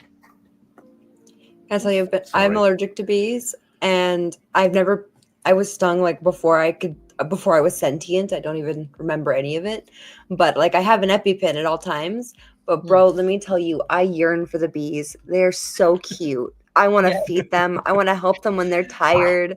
Like I want to like bring them back to their. I want to beekeep so bad. Well, you And, can like, because I you got just the little curse. outfit. You got the outfit, and then when they know They you, can get in there, man. They're They chill can with get you. in there. Well, yeah, just but they're chill. Twist Sometimes wrong. They're allergies fighting can for go their away. life. Sometimes childhood allergies can become less. And if you love Yeah, the but don't queen, they risk will it. love you. But like, how do you find out? You know, it's. You get tested. I'm not gonna pay for it, so- They That's do the thing, minute so- amounts on your skin. This is your sign from the universe. Yeah. To find out, you would have Yes. to harass a out. bee, and that feels just No. mean. That No, is I not. did find a very sleepy bee in the middle of the night on my car, and like I did give it a little cap full of water, and I took a video of it, and I showed my partner, and they freaked out. You're playing with life He and was death. so cute. He was so tired. He was so grateful for the little bit of water. Aww. Oh, she's like a moth to flame. Yeah. Yeah, absolutely. No, Vixen, do not touch the forbidden bug. No, I want to touch it. I want to love it. So bad. If not for pets, why fuzzy? Okay, well, tell you what. We did have, so this is just mentioning, Another fuck around and find out or something? no, I'm just curious. Aerotech for 3 seconds. Oh. Because we had a certain implement, which may be in Waylon's bag, is powered by bees. Oh, yeah. Oh yeah. So you may not be able to have it in real life, but Gutara can have it in the game. Thank you. I'm honored. Yeah, we got to bring the bees back. It was such a good meme for so long. Yeah. Hell yeah. Yep. Bees, my god. Anyway, yes. Green glow in the spooky woods, in the dark. All right. We are. As you do. We are heading towards the danger. As you do. And How old some are your of my- characters? That's a good question. Early 20s. Yeah, I would say something like that. Yeah. Sure. Let's do that. Right. Yeah. Mid-20s. Yeah, I feel 24. As you get closer, you become aware of a sort of mosquito-like hum right at the edge of your hearing as you get closer to the green glow. Yeah, and a college Yeah. first job. Yeah. So it almost like it's that kind of sound that you'd hear better when you're a teenager, maybe. Yeah. Interesting. Is that my tinnitus? What Yeah, the hell? What is that? Do you guys hear this high pitched whine? Oh, you hear it too. Oh, thank God. I thought it was just too Yeah. quiet out here. Would my negative to perception indicate inability or something like that, or would my psychic sensitivity be more attuned to that? Like where am I at? So the way I've been thinking about it is that your regular senses are a little bit screwed, but your psychic senses are higher to compensate. Do I sense anything? Do I sense anything with my sixth sense other than the dead people? Let me have a look. I've never seen that movie, and You haven't? and I know the punchline, Oh, and I love that That's too actor. bad. We need I to probably love watch both it. of the We actors. should watch it as soon as we log off. We should Okay. literally go from here to Yeah. there. Must. Maybe. We should go to Get Island food. Pacific and get some chicken. You want some chicken? Yeah. I don't know how Or long they're gonna burritos. be open. That's true. Yeah. We can get burritos. Or actually Chipotle bowls. I haven't had those in a minute. Okay, spend 2 points of intellect. Though I found out that Edge does reduce the cost after all, when we thought it didn't. So that doesn't actually cost you anything to use premonition, which seems wrong somehow. So let's say it always costs at least 1. All right, so spend. Oh, but wait, why is it cost 0?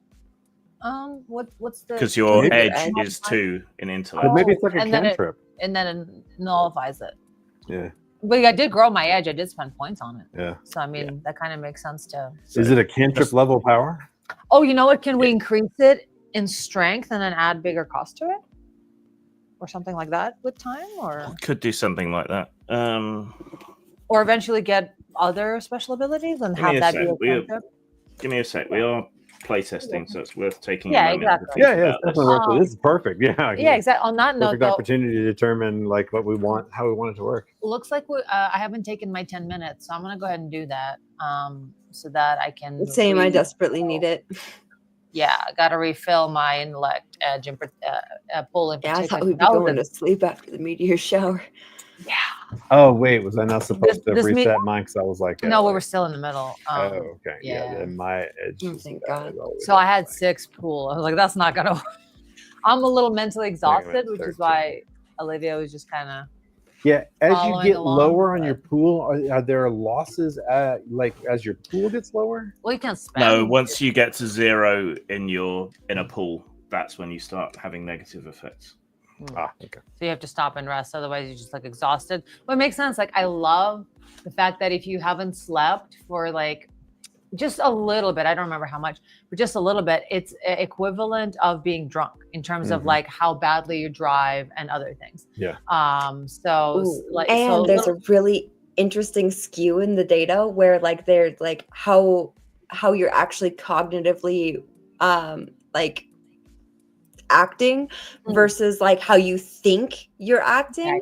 And it's like there's a moment where like it's mostly the same, like you're tired, and then you get so fucking tired and you're like, no, I'm fine. And it just gets worse.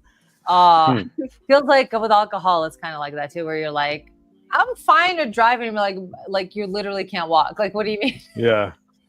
There's a point at which you become so impaired you're not aware that you're impaired. Right.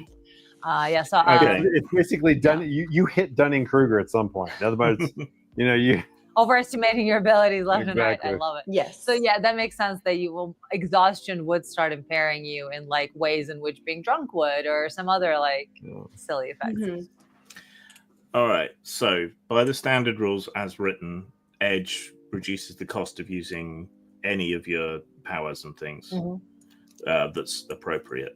But there are higher level powers that cost more points. So there's things like precognition, which is a more powerful version. So it'll keep growing. Excellent. That costs 6 points every time you use it. So with your current edge, that would drop it to 4 points. Right. Yeah. So that however, as a cantrip. Yeah. So using premonition, technically by the rules as written, that would be 0 cost. But that kind of sucks because you could just spam it endlessly on any kind of creature, which I don't think is really fits for the setting for you to just constantly spam. So I'm going to say okay, it reduces the cost, but it can't go any lower than 1, so at least you're having to spend 1 point. So and I will codify that into our rules change. Let me just make a note of that. Like there may be some things that you feel are not overpowered that you could have as like a cantrip, and then certain things that are going to be like, it's a little bit. Yeah, then we can designate those ones as like this. You can use this for free. Yep. All right, but we've been using it as a kind of general, all-purpose kind of psychic sense thing anyway, to an extent. So, all right, so you idiot. Sorry, when I was rolling for perception, I forgot about my healthy paranoia skill. Like rearrange this thing closer to the top. Honestly, god damn. A friend of mine had a character, a completely different game, but he had a merit that was luck, and he had it at the maximum level. and he kept forgetting that he had it. So in the end, he just took a highlighter pen and wrote "luck." You have luck 3 times over his entire character sheet, so he wouldn't forget. Love that. anymore. Makes sense. Great. I feel like I would do that too. Yeah. Like, okay, enough of this part. That's Yeah. it. Have luck. Probably write it once. Huge. All right. What are you scanning for? Are you just reaching out for any sort of psychic presence or minds? Yeah, because or... they're hearing something, so I just want to see what they're hearing. Okay. But like psychically. So you reach out with your mind and you briefly touch another intellect. Whoa. Ah, something just brushed up against me. Psychically. Here around us? Not, Oh, in- wait. mentally. Is it But- well? Is it sticky? Is it? I mean, what? I feel like a brain. For the briefest of moments, you see yourself, but it's not like a reflection in a mirror. It's Yeah, like from what you're vantage seeing through point? someone else's eyes, but very low to the ground, kind of almost looking up at you. So that's the vantage How point. and okay. how close? Right, that's the distance. How am I Not feeling? on hugely it? close, maybe 50 feet away from where you are now. Hmm. But then your mind Ah. recoils again. Oh yeah, there's definitely something on the ground over there. It's like What? How, I don't know. something like Something. poop? I Like, No, shine like- my flashlight not directly where she's pointing, but like I'm just kind of scanning the area. Like, do I see any reflections? Like Can eye you- reflections? Can you make another perception type roll, please? Yes. thing? Paranoia. Like Yes. an entity. like Difficulty? an entity. Like an Difficulty 4. Oh, all right. So you're saying we're being watched? Yeah. Well, looked at. I don't know if we're being watched. I think it's just there. What's the difference? All right. Success. Well, it's a head. It's not. It's just we're coming up on it. It's something. Okay. Looking up. Looking up, so it's Looking on the up, ground. down. So as you shine your torchlight over there, it lights up a whole bunch of leaves and undergrowth and ferns and things, and then briefly flashes over a pair of bright green eyes that reflect the light straight back at you. And then that bright shining reflection immediately drops out of sight. Drops Yeah. Creepy. even lower. Yeah. Creepy. How tall is the brush? The ferns are up to about your hip at the highest. Oh. Burns. Are we in Seattle? Hold on. No. So, Rhode Island forest. so this is like the small you're in gray the, alien type of You're in the northeast. size here. We're not in Rhode Island? Think Thought we were in so. Rhode- Yeah. Yeah. Northeast. I Yeah. guess these are sort of. Well, there's not much underbrush in these pictures. Oh, there it is. You're near Ashford, Connecticut. Hmm. The Bernards Right. are from Rhode Island. I see. Right. Hmm. Don't get too excited, fellas. It could be a critter. Could be a critter with teeth. Mm-hmm. Oh, it's pretty. Keep wanting to drop into Waylon's accent. Like, wait, no accent here. I fire my Um, mortars. Exactly.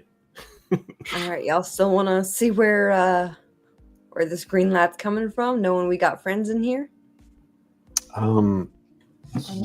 Yeah.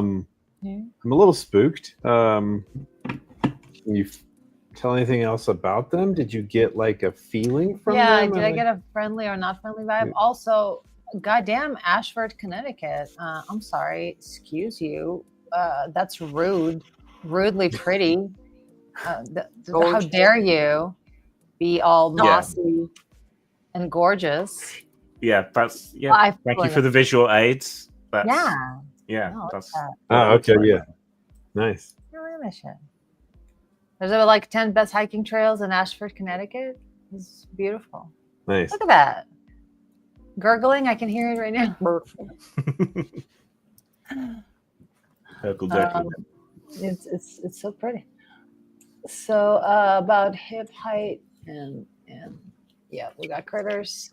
Did I get a friendly vibe? Should I premonition again? I'll spend points again. I don't care. It wasn't a friendly vibe. Wasn't? No. Was it specifically unfriendly? Because there's difference between like Right. there's neutral as well as Right. But it Do you Yeah. want to use your premonition again to get more vibes? yeah, did I feel hostility? I want to see if there's like if now that it's seen like if it's like spooked or hostile or like bringing Okay. friends. What the So fuck? you reach out your mind in that direction again, and you're vaguely aware of other similar minds scattered around nearby now that you've zoomed in on it a little bit. Right. There's I want to meet aliens. hostility. I want to meet them like that. There's what? There's hostility to it, but kind of above that, there's fear. So, but you don't feel the fear from the thing's mind itself. It's more like there is a pall of fear above the minds of all these creatures out there. But from them directly, you're feeling wariness and hostility. So basically, like defensive posture is Mhm. what that sounds like.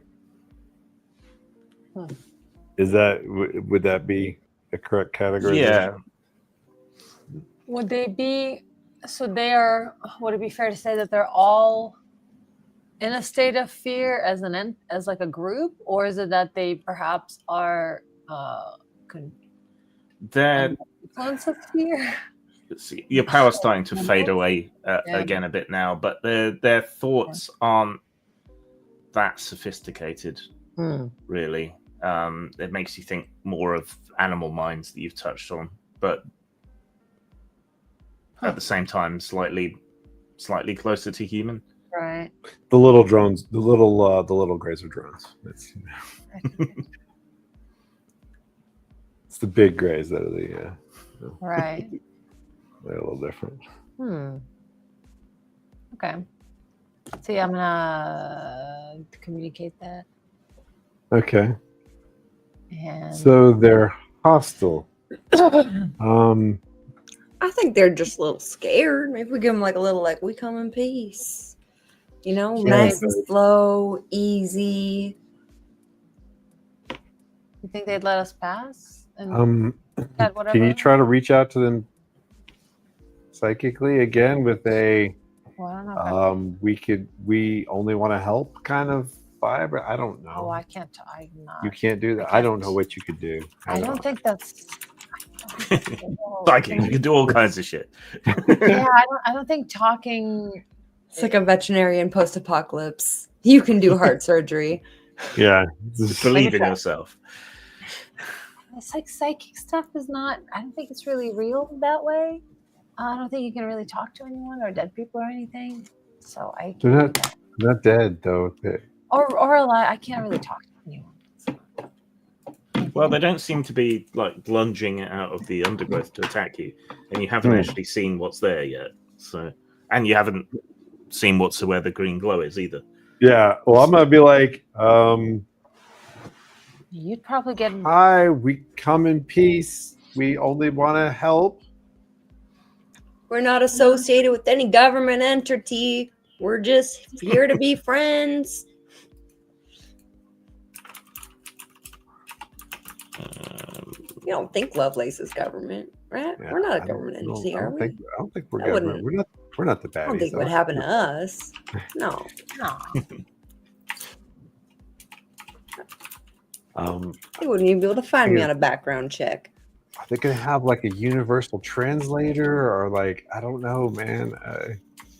Yeah, like I said, I've always wanted to meet aliens just not in the dark, and not. When you call out, there are rustling movements, and you see a few wobbling leaves, but that's all. So, I say we proceed with caution, folks. do we keep approaching though? I mean, they might have like laser guns or something. I don't know. Didn't we just? How you ask gonna about make that? friends if you don't ever approach them? That's true. That's what my mama said to me. Mhm. And look at me. I don't have many friends. You guys are my closest and dearest friends, and I've only known you a few months. Yeah, that's true. Okay. Well, except you, Ollie. We go way back. But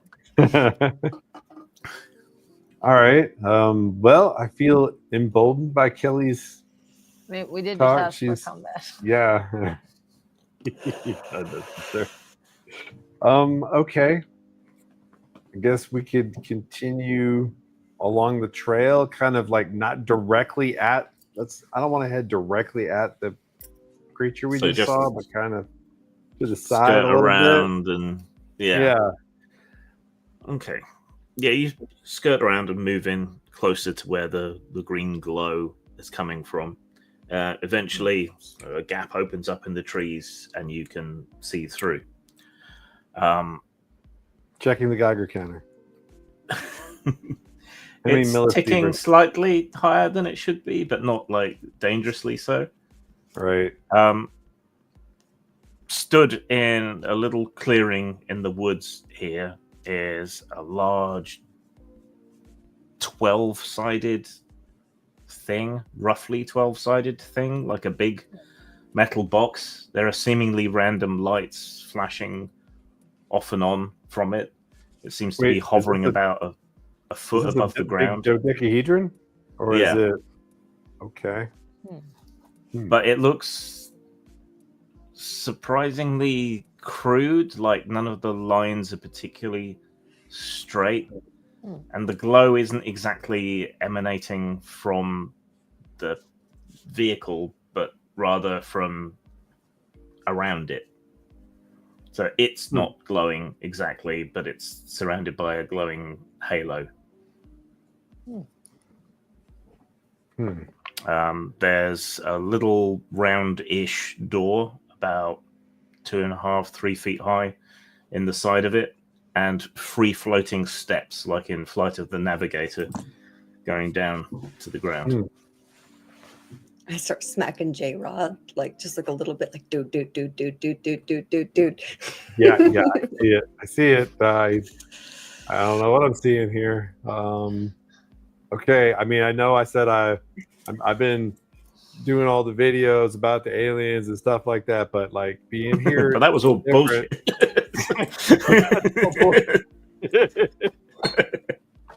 Like, I've been bullshitting. Okay, I mean, I did not realize I was bullshitting until this moment. Right. So you guys have seen other weird stuff before, but nothing quite as sort of paradigm breaking as an alien spaceship, like right there in front of you. So can you all make hold your shit together rolls, please? Right. Any of your rolls, I love Difficulty 3. So is that what kind of So roll? if you've got it's intellect based, but you might have an applicable skill. I don't know. to hold our shit Like together. Olivia's learning and research, you could argue, would help her not go jibber because she can take on a scientific mindset. Could I use?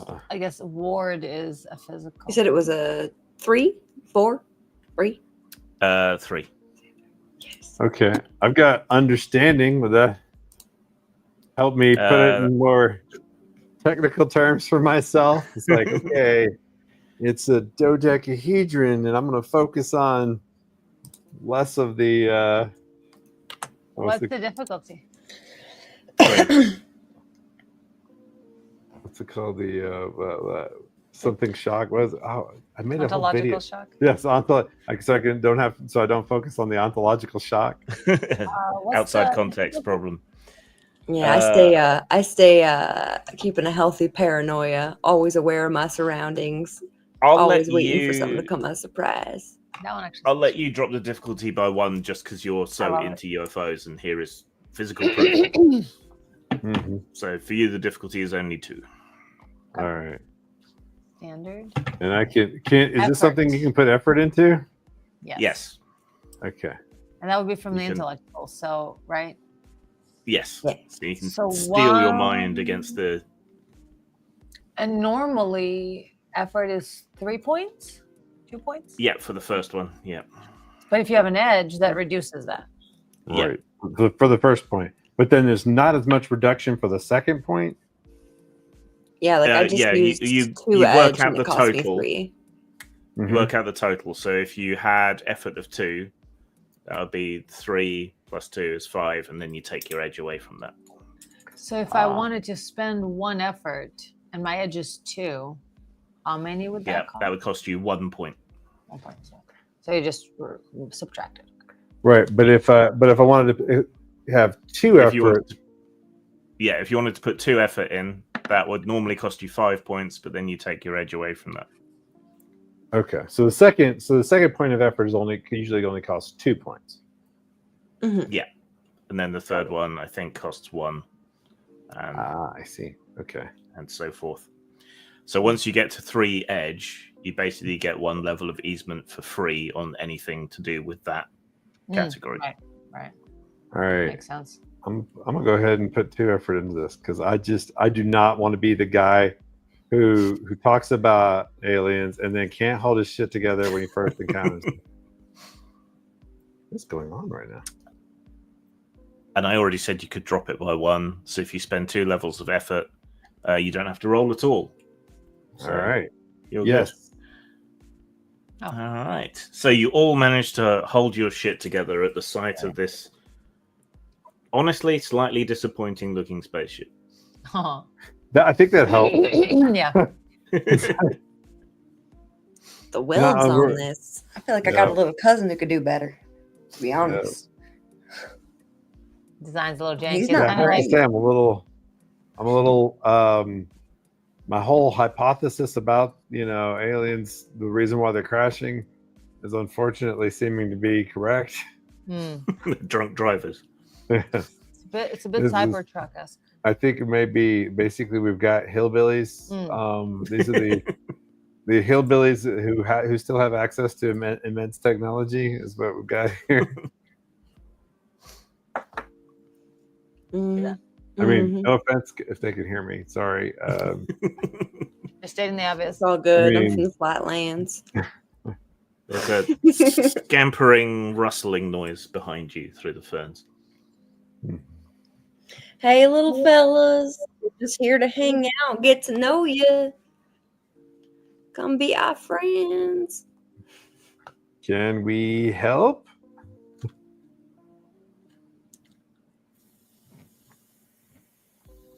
No Four answer. scampering noises.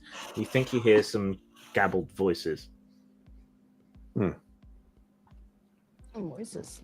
Think they're Yeah. talking about us? I think they're talking. Yeah. Can you reach out with your? Don't. Yeah. It's Okay. that's I don't. not real.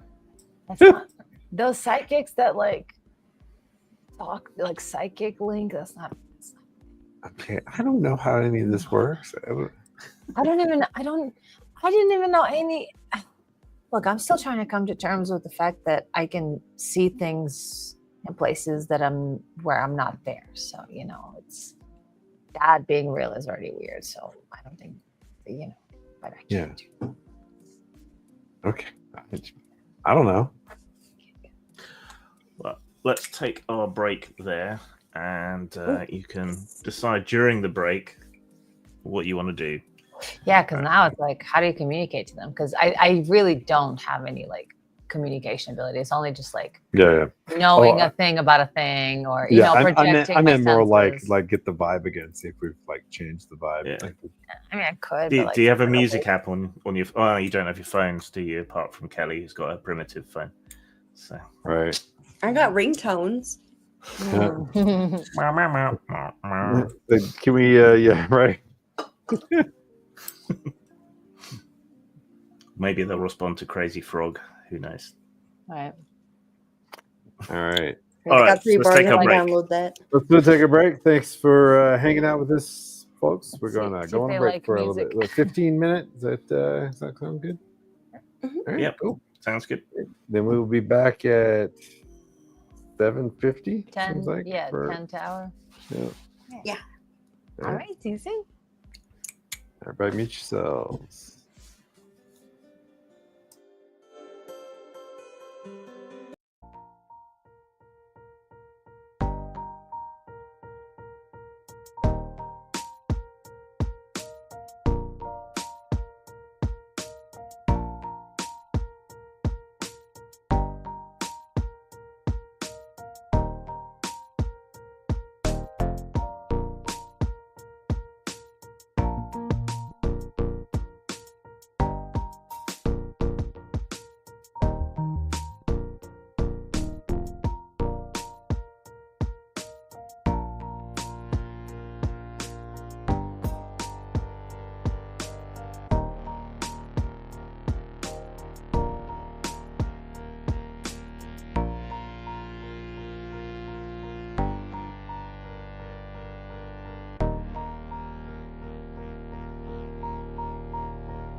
All right, we are back a little slower than we intended. We did not realize how far we had got behind there. Sorry about that. Our bad. Extra couple minutes there. All right, where were we? How were you feeling about the length of time today? You were that's right. thinking about. I forgot to mention that in private. No, it's all good. Okay. Either way, I'm down for whatever. I got an energy drink. Yeah, okay, because she was thinking of maybe calling it a little early today, but otherwise, yeah, let's just continue forward. There are things afoot. Yes. Well, we can get to a point that's good to stop, and we can stop a little early today. I still have a bit of a stomachache, so I wouldn't say no. Makes sense. Yeah. Always playing it by feel. I feel like we've gotten a lot done in the game development part of the thing, as well as this is a fun little tangent that's occurring here in the game story. All right. So you'd gone out at night to look at the meteor shower that was supposed to be going on, and it was very pretty. Then you noticed a weird green glow down in the woods on the forest trail that you'd been on before. You headed down there following the greenish glow amongst the trees. Had the sensation of being watched, which was confirmed by Olivia's psychic powers. But yes, by small creatures. With green eyes. Yes. If they're orange, that would explain why they're not that intelligent. It really would. They're all sharing one brain cell. Yeah. So you haven't seen the creatures yet, but you've heard scuffling around in the ferns and the undergrowth and so on. Eventually, you got close enough to be able to see what seems to be a rather disappointingly crude dodecahedral spaceship.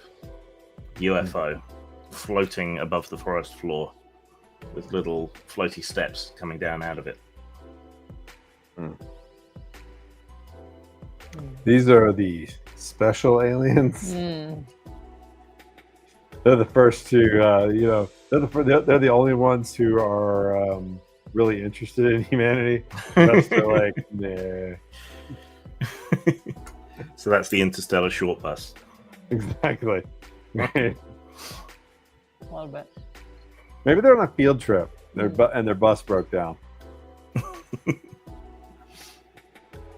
So, what do you want to do? It's there, tantalizingly close. I know, but what do you sense from them? Are they still? Yeah. I don't want to get lasered, but I do want to check out the spaceship. So how close are we to the spaceship at this point? It's right there. But like, have we started advancing on it?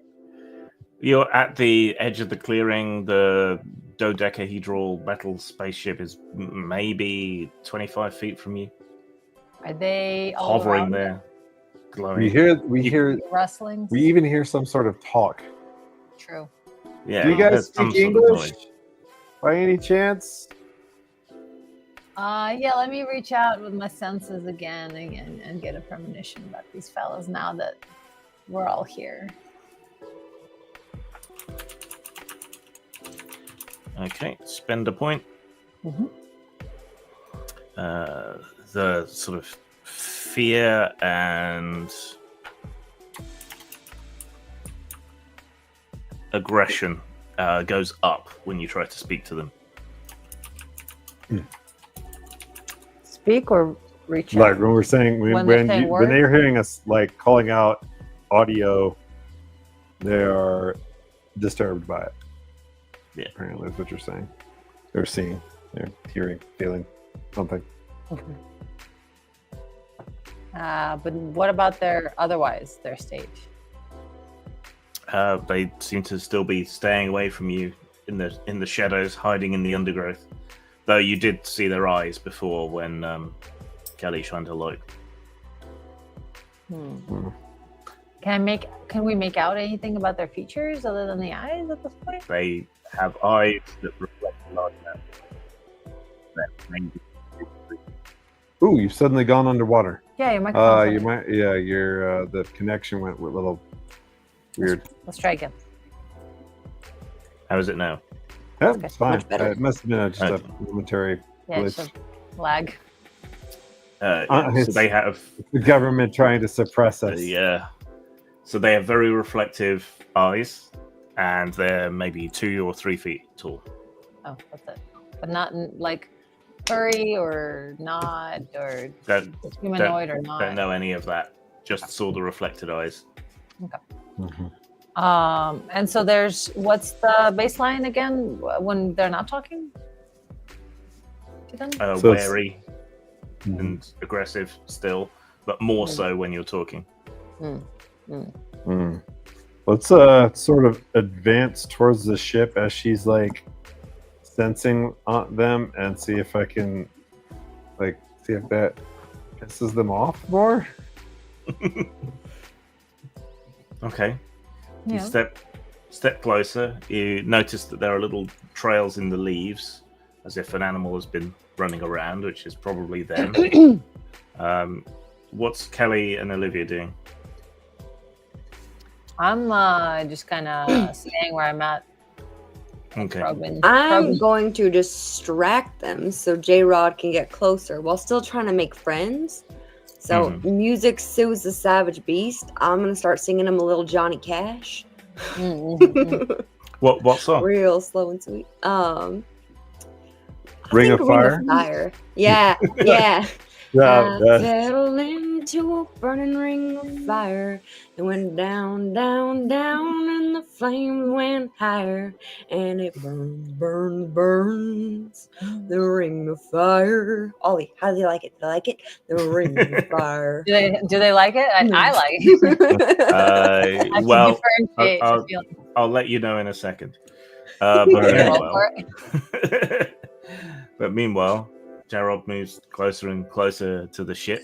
Slowly, you feel a sort of tingling. Your hairs on your arms stand up. You see all these little trails around. There's a weird sort of globby gel in a sort of scratched out little pit in the dirt, just like something's sort of scraped with its foot or something. And then there's this weird bluish gel in there. That doesn't make a lot of sense to you. From here, you can kind of vaguely see into the ship. Doesn't seem to be a lot of light in there. Can you make a perception type roll? Difficulty 4. Ooh. Let's see. Can I though? So is that also wait, I've got understanding. I don't know what that does, but does that help at all? It's a special ability, isn't it? It is a special ability. Give me a sec. Oops, that did not mean to do that. Did not know that would do anything. Observe and net interaction difficulty -1 apparently is. Yeah. Understanding 1 intellect point. You observe or study a creature or object. Your next interaction has 1 less difficulty. Okay. Well, and so I have to spend from my pool for that, and so that works. Yeah, so you can stop for a minute and study the ship. I'm gonna do Spend that. 1 point for your intellect pool. Okay. And then, so that will drop the difficulty by 1 from 4 to 3.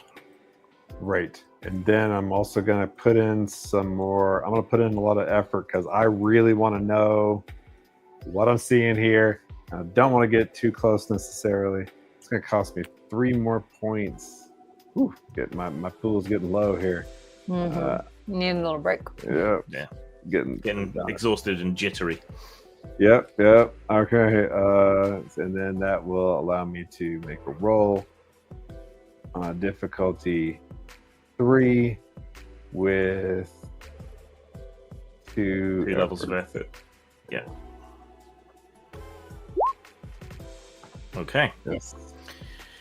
So you sort of peer and focus your eyes. You still have a few after images from the headlights all that time ago because they were so bright, but those gradually fade. And looking in through the door, you're kind of disappointed. There aren't banks of computers or intricate holographic displays or anything like that.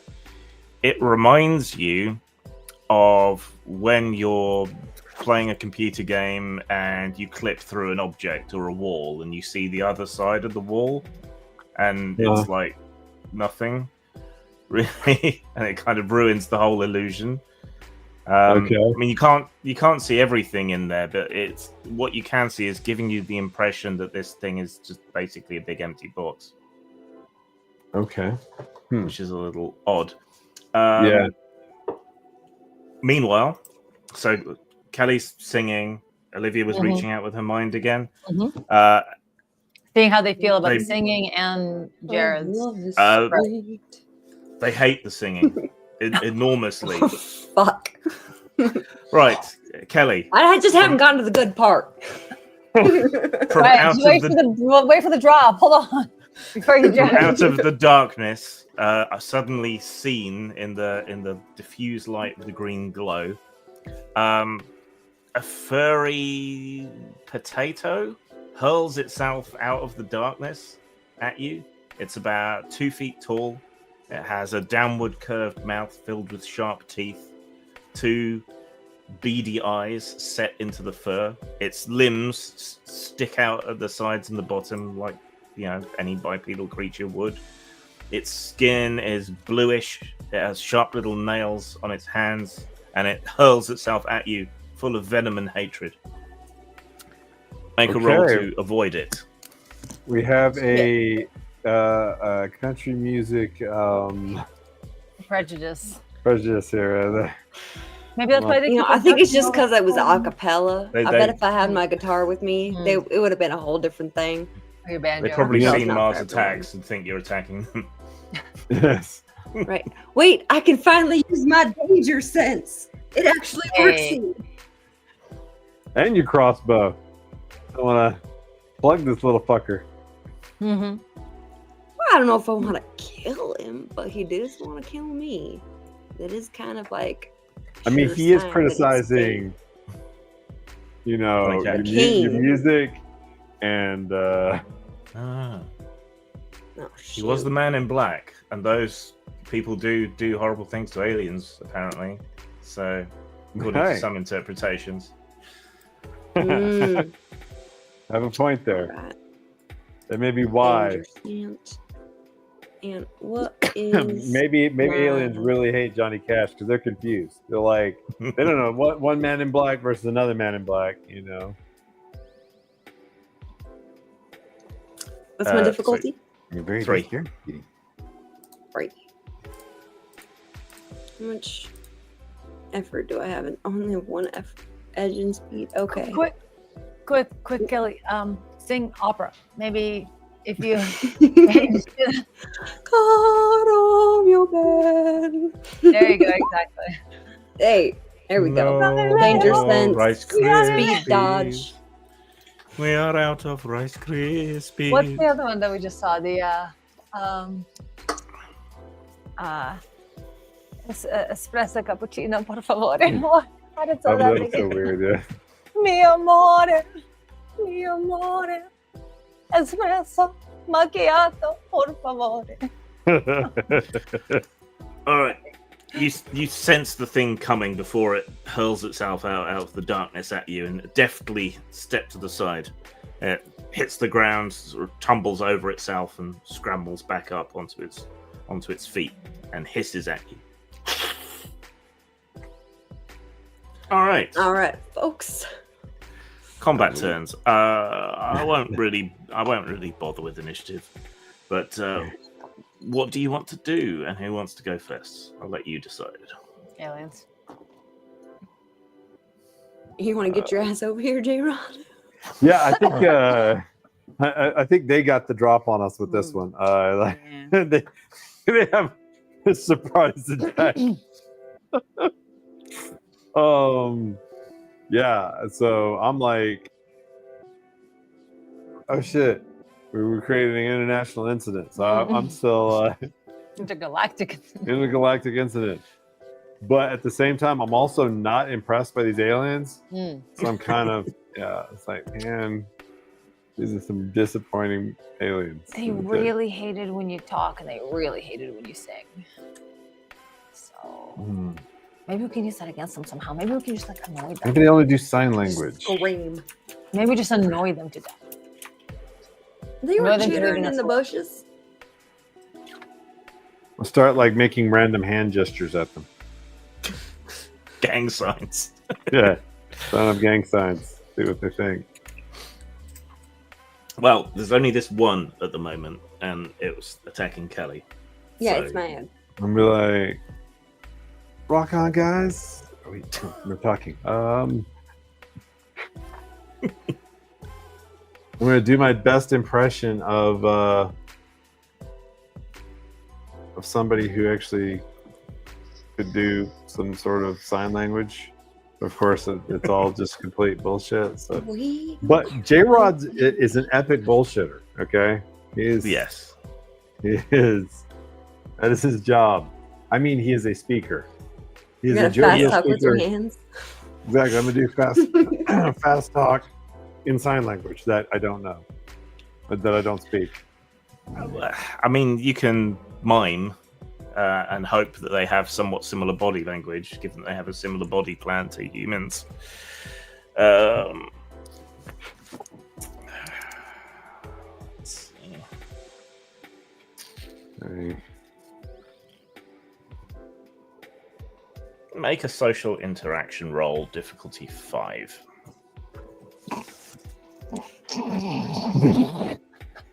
Love it. That one was so good. You didn't see That my. last magic trick was amazing. You didn't like my. You like my magic? Beautiful. I love your magic Beautiful. trick. Yes. I'm doing magic tricks. For them. Entertained. Surely that will help them. So what am I doing? Like I'm doing. Exactly. Yeah, difficulty 5 social interaction roll. All right. Let's. All right, and that is also intellect. Mm-hmm. That is indeed intellect. You're a bit of an All right, intellect, so I need to yeah. use 3 more points. Oh my goodness. Okay, I'm running completely Your the hell brain out. melting out of your ears then. All right, down to 3 points left. Okay, and then is that just a regular intellect roll? Oh, well, you've got the social interaction skill. Oh, so- I do. Yes. Okay, so social interaction. So I click on this. Right. Yeah. Doing something? I think it's probably asking me a question, and I'm not seeing it. Wait. It's one thing about using the pop-up. Okay, there it is. I think I'm gonna cancel out of that one. Right. Wait a minute. Let me just cancel out. There we go. Now I think we've got it right. That's a. You said 5 or 4? Difficulty 5, yeah. 5.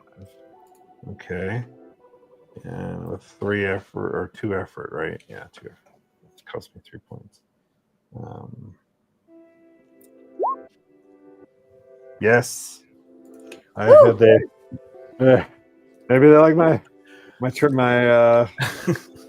little tricks. Okay, so the creature sort of skids to a stop, having missed Kelly, scrambles back onto its feet, and then sees you frantically gesturing with your hands off to the side. And sort of keeps one hand up towards Kelly as if sort of warding her off, and then turns to look at Jarrod and says, "No hablo English." La Española. No problemo, Paquito amigo. How does he react to that? It looks back to Kelly, somewhat confused. Okay. Maybe he's mixing languages. Like he's got.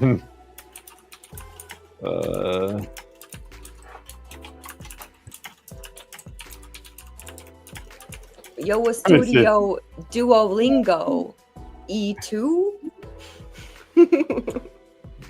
Points at you with one of its little blue fingers. Uno, un nino, ha ha ha. Then points over at Olivia and goes, dos ninos, ha ha ha. And points at Jared and goes, tres ninos, ha ha ha. No. What do you say? I think he learned English from the Spanish version of Sesame Street. So he learned He's Spanish. called from us the three Spanish version of babies. Sesame Street. A few others crawl forward out of the undergrowth around you. Must be a half dozen of them. Que paso, amigos? I'm gonna what is? I don't know 12 but I'm gonna do my best. The Count impression in Spanish and like go along with him. It's like counting his people. To see Do they have the 1, 2, 3, 4, 5, 6, 7, 8, 7, 8, 9, 10, 11. Do they have that in Spanish? I don't know. I don't know either. There was one episode where they went to 13. By the way, nobody believes me. There was a. I still remember this. I was blown away. Is this one of those Mandela things? It's probably so. Yeah. Only in my dimension did they ever hit 13. They've scrubbed the episode from the But files. It never they did. existed. Exactly. I have to show this comment though because this is great. But the other type of music. There's two kinds. We got both kinds. Yeah, we got both Country and Western.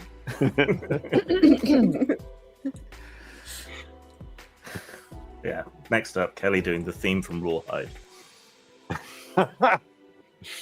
Let's see. Do I know any other?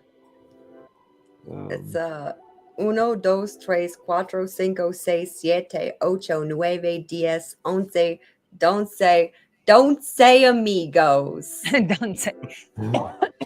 Don't say. I nearly went, you got to keep him separated. If you were counting.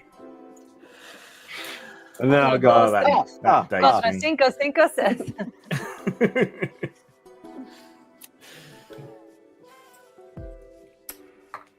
And Right. if there's anything else that I know from Sesame Street, because I'm thinking they actually caught broadcasts of Sesame Street and In space. in space. I think that may be our communication.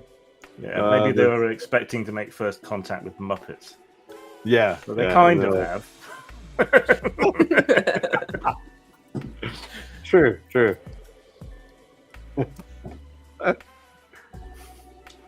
They've formed a loose sort of circle around you, some in the undergrowth, some in the clearing close to the ship, and are sort of prowling in.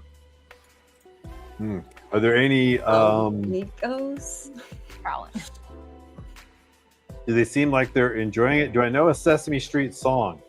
Does Jared know a Sesame Street song? That I can, Probably. or yeah, or wait, do they know? Maybe they didn't like music though. Let's see. I'm gonna Maybe try they to were like that one song. right. Maybe I'm gonna try to like talk Right. about Big Bird or Snuffleupagus. what's Big Bird's name in Spanish? Yo say Elmo.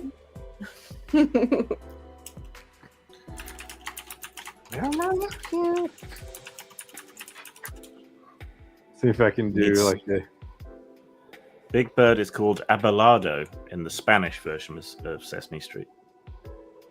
Abelardo is a giant green parrot who is Big Bird's cousin from Mexico. No, Awesome. I love it. Yo I'm gonna gusta abolado? See? Jared's gonna do his best Elmo impression. In Wait for them to Spanish. attack you and then giggle.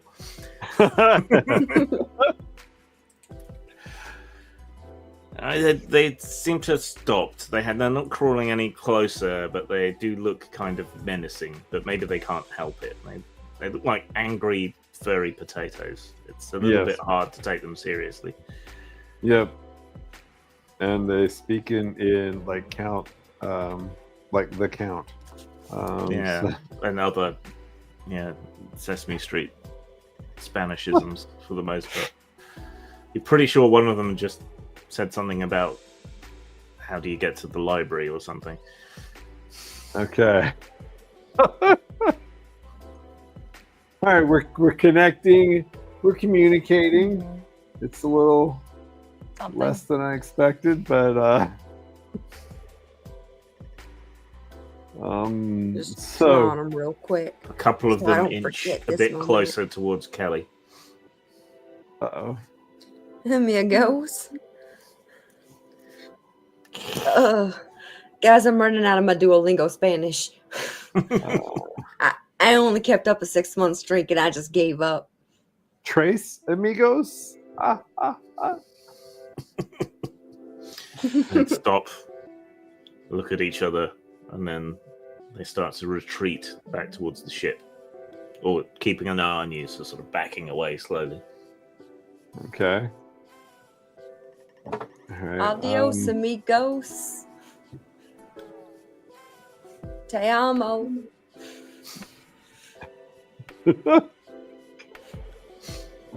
Are they? Let's. Yeah, I think maybe we should kind of count this as the best we could do in an interaction. Maybe should kind of back We away didn't kill slowly anyone. as well. They didn't kill anyone either. Yeah, no, I think this may Oh, have been the best we could do. Yeah, and one of them did try to attack you, but you were too good for it. Yeah. Yeah. No, Your side- just a little your side- misunderstanding, you know. One by Wasn't one, bad. they back up Yep. into the ship. Kaleo, stop it. How they all fit in there? I think it's like, like a some TARDIS sort of situation. That- intergalactic clown car. They're all close friends. I mean, it's like a taller shape. Maybe they like stack up in there. Maybe they little- become just like a super organism. Maybe when they're split apart, they're not as powerful as when they're all together. Maybe like if they have to do like a Vulcan mind meld or something. Voltron. The little steps all withdraw up. From the inside, you see one of the creatures physically close a door, like on a hinge. Okay. It makes That a cannot be airtight. clunk noise, and then seems to become flush with the surface of the dodecahedron. Take a Okay. look at that. It's actually a pretty beautiful setup. It's nice. Yeah, that's but maybe they're DIY spaceship builders. Maybe they That's why it looks like that. maybe they built their own. Maybe it's a kit. You know how you've seen those kit cars, Like a right, Lego? guys? Yeah, like where you can put together your own car. Maybe they got that for aliens or something. Maybe it's one of those things Ordered where you it get a off part. Alien. Yeah, it's like a magazine subscription. Get one part for your spaceship every month. Yeah, maybe it's like that. Right. I don't know. The exterior glows green, much brighter, and then there's a shower of sparks from the underside of the thing, and it shoots up into the sky. Okay. Well, guys, that was something. Terrifying. Enlightening. Hmm. J-Rod, did you record any of that? Oh my god. I don't have You my don't have your phone. phones on you. Yeah. Oh god, yeah. Oh god. This thing's only got No. like 12 pixels in it. No one would have believed me anyway. You didn't have to remind. Oh, why does this always happen? I'm always talking about these assholes that don't record anything. Mm-hmm. Oh, Jesus, no, I'm the asshole. It's hard when you're in the moment. You don't want to be looking through a lens. You want to take it all in. I That's understand. true. Yeah, I guess I've never recorded a concert I've been to. I guess I now understand. Yeah, I was just going to say, you don't want to be the asshole at the concert with your, your phone out recording everything. Right. Right. It all seems a bit surreal and kind of stupid now they're gone. But there's still a few glowing embers from the sparks, and there's still the foot tracks, and some of the undergrowth around here seems to have kind of liquefied in a similar way.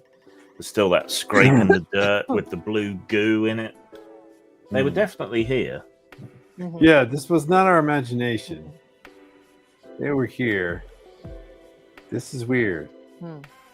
Wait, so these were the guys. Wait, isn't this the? Wait, is there a circle? Isn't it the? Didn't that guy describe his experiences with the little furry bastards? Yeah, with the little critters. Yeah. Huh. So these are the ones that he met. You don't think they came back for him?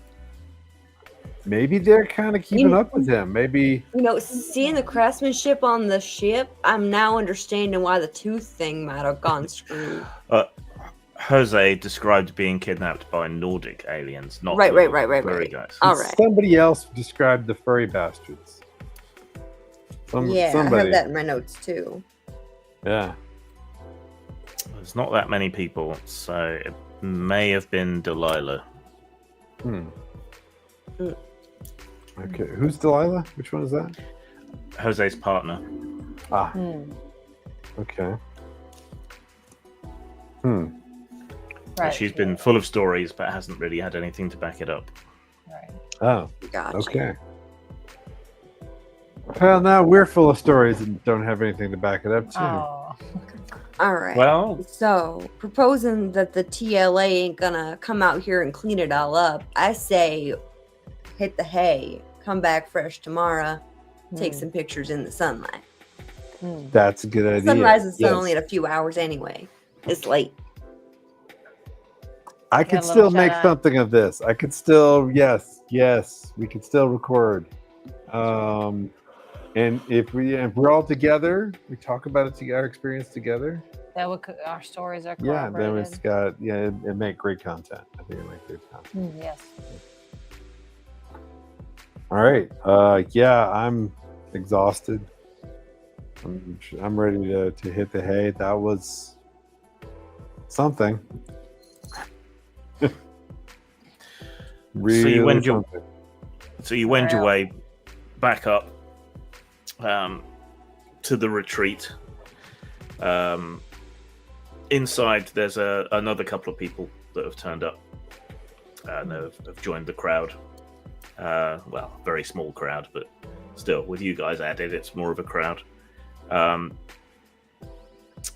Haley introduces you. This is Paul and Isaac. They have their own abductions and strangeness stories. It's a shame the Bernards weren't here. Their stories are really compelling, I think. Yeah, about that. Is this a UFO hotspot? Some people say so. That's part of the reason we chose to meet up here. It seemed right to do so, but we've never really seen anything while we've been here. Yeah, I'm gonna kind of like whisper with Kelly and Olivia. Do you want to tell them like what? Do we want to tell them about what just happened? Because I mean, it's like right. So like right here, right, like right outside the door. I don't want to. Maybe get to know Paul and Isaac a little bit better. Okay, all right. Make sure they're not anyone we need to be worried about. I don't know. Before we go sharing information freely. Yeah, it's true. Okay, yeah, I think we're all a little spent. We might be hitting the hay a little early today. Yeah. Definitely that. Yeah. But great to meet you guys. We'll catch up to you. Catch up to you in the morning. Yeah. Get to know each other. Right. Yeah.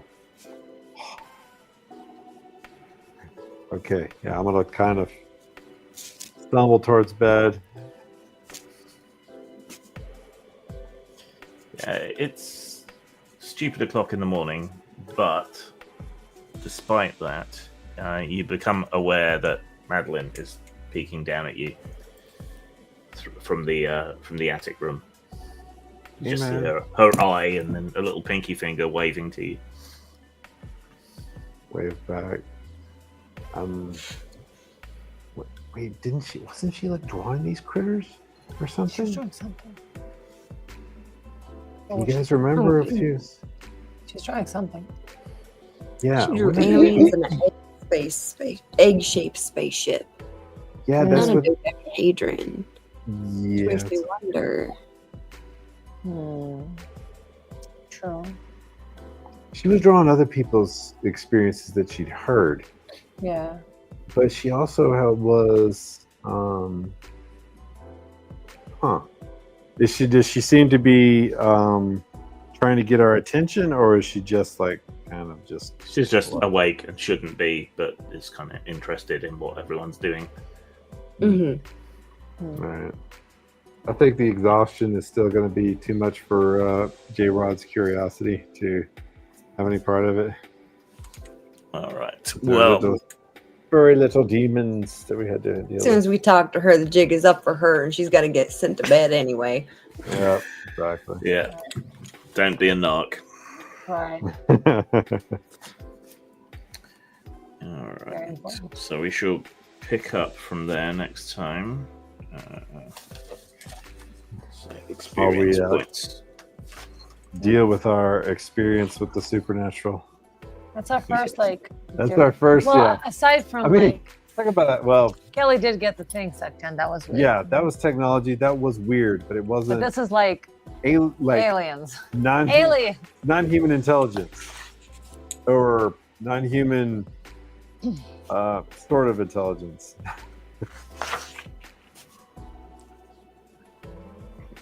Okay, 1 experience point each, because it was a curtailed session, and I don't want you to advance too quick when we've done. Fair. But we talked a lot about the game development and everything, so Yeah, productive. Yeah, I still feel like very productive, actually. Yeah. Yes. No, we tightened up some things and know which direction we should go into. Looking forward to a production of the Gazetteer. We brought brand awareness of our website, Discord, subreddit, Aetherpunk there as well, r/Aetherpunk. So looking forward to filling all that up. Maybe, that's all coming up, and it's gonna be good. This winter is almost over. We're no longer sick. It's great. Nothing like being really well, same, but nothing like being really, really, really sick and then not to be like, oh fuck yeah, I'm ready to crush it. Oh my god, yes. Yes. We were horrifically sick, but God, we are looking forward to starting the year very late, apparently. But actually starting it finally. Well, you started at the Lunar New Year, like exactly. like proper people. Right. Put a positive spin on it. Yeah, it's been a rough start to the year, hasn't it? Hasn't it? I feel like we're kind of on course again now. Yep. I feel like we're picking up speed. We're picking up speed. We're good. We're doing good. It's all downhill. That's why we're picking up speed. Maybe all downhill from here, but that just means we're picking up speed. Yeah. All right. Well, thanks for everybody who joined us, and thanks for your comments, etc. And apparently, one of the viewers there also was having to deal with being sick too. Yeah, I think everybody's just barely climbing out of the funk. Hanging on. Yeah, exactly. Climbing out of the funk. Yeah, that's Blue Don't Play. Yeah. So thanks for joining us, and I hope you enjoyed a little the inside baseball of the game design, etc. that we did here today. And if you do happen to review the video at some other point and have ideas based on anything and everything you know about Aetherpunk, drop them in the comments. Yeah, please leave us some feedback. How you're feeling about some of the things that we discuss and like the ideas that we have about the game. What do you know? It's always nice to hear from people who, especially people who are interested in game design themselves and also play games. And you know, a little bit of community feedback, always valuable. So yeah. Thank you all for joining us. Thank you. Yeah, and we shall see you probably next month. Good night. Good night. Night. Bye bye. No.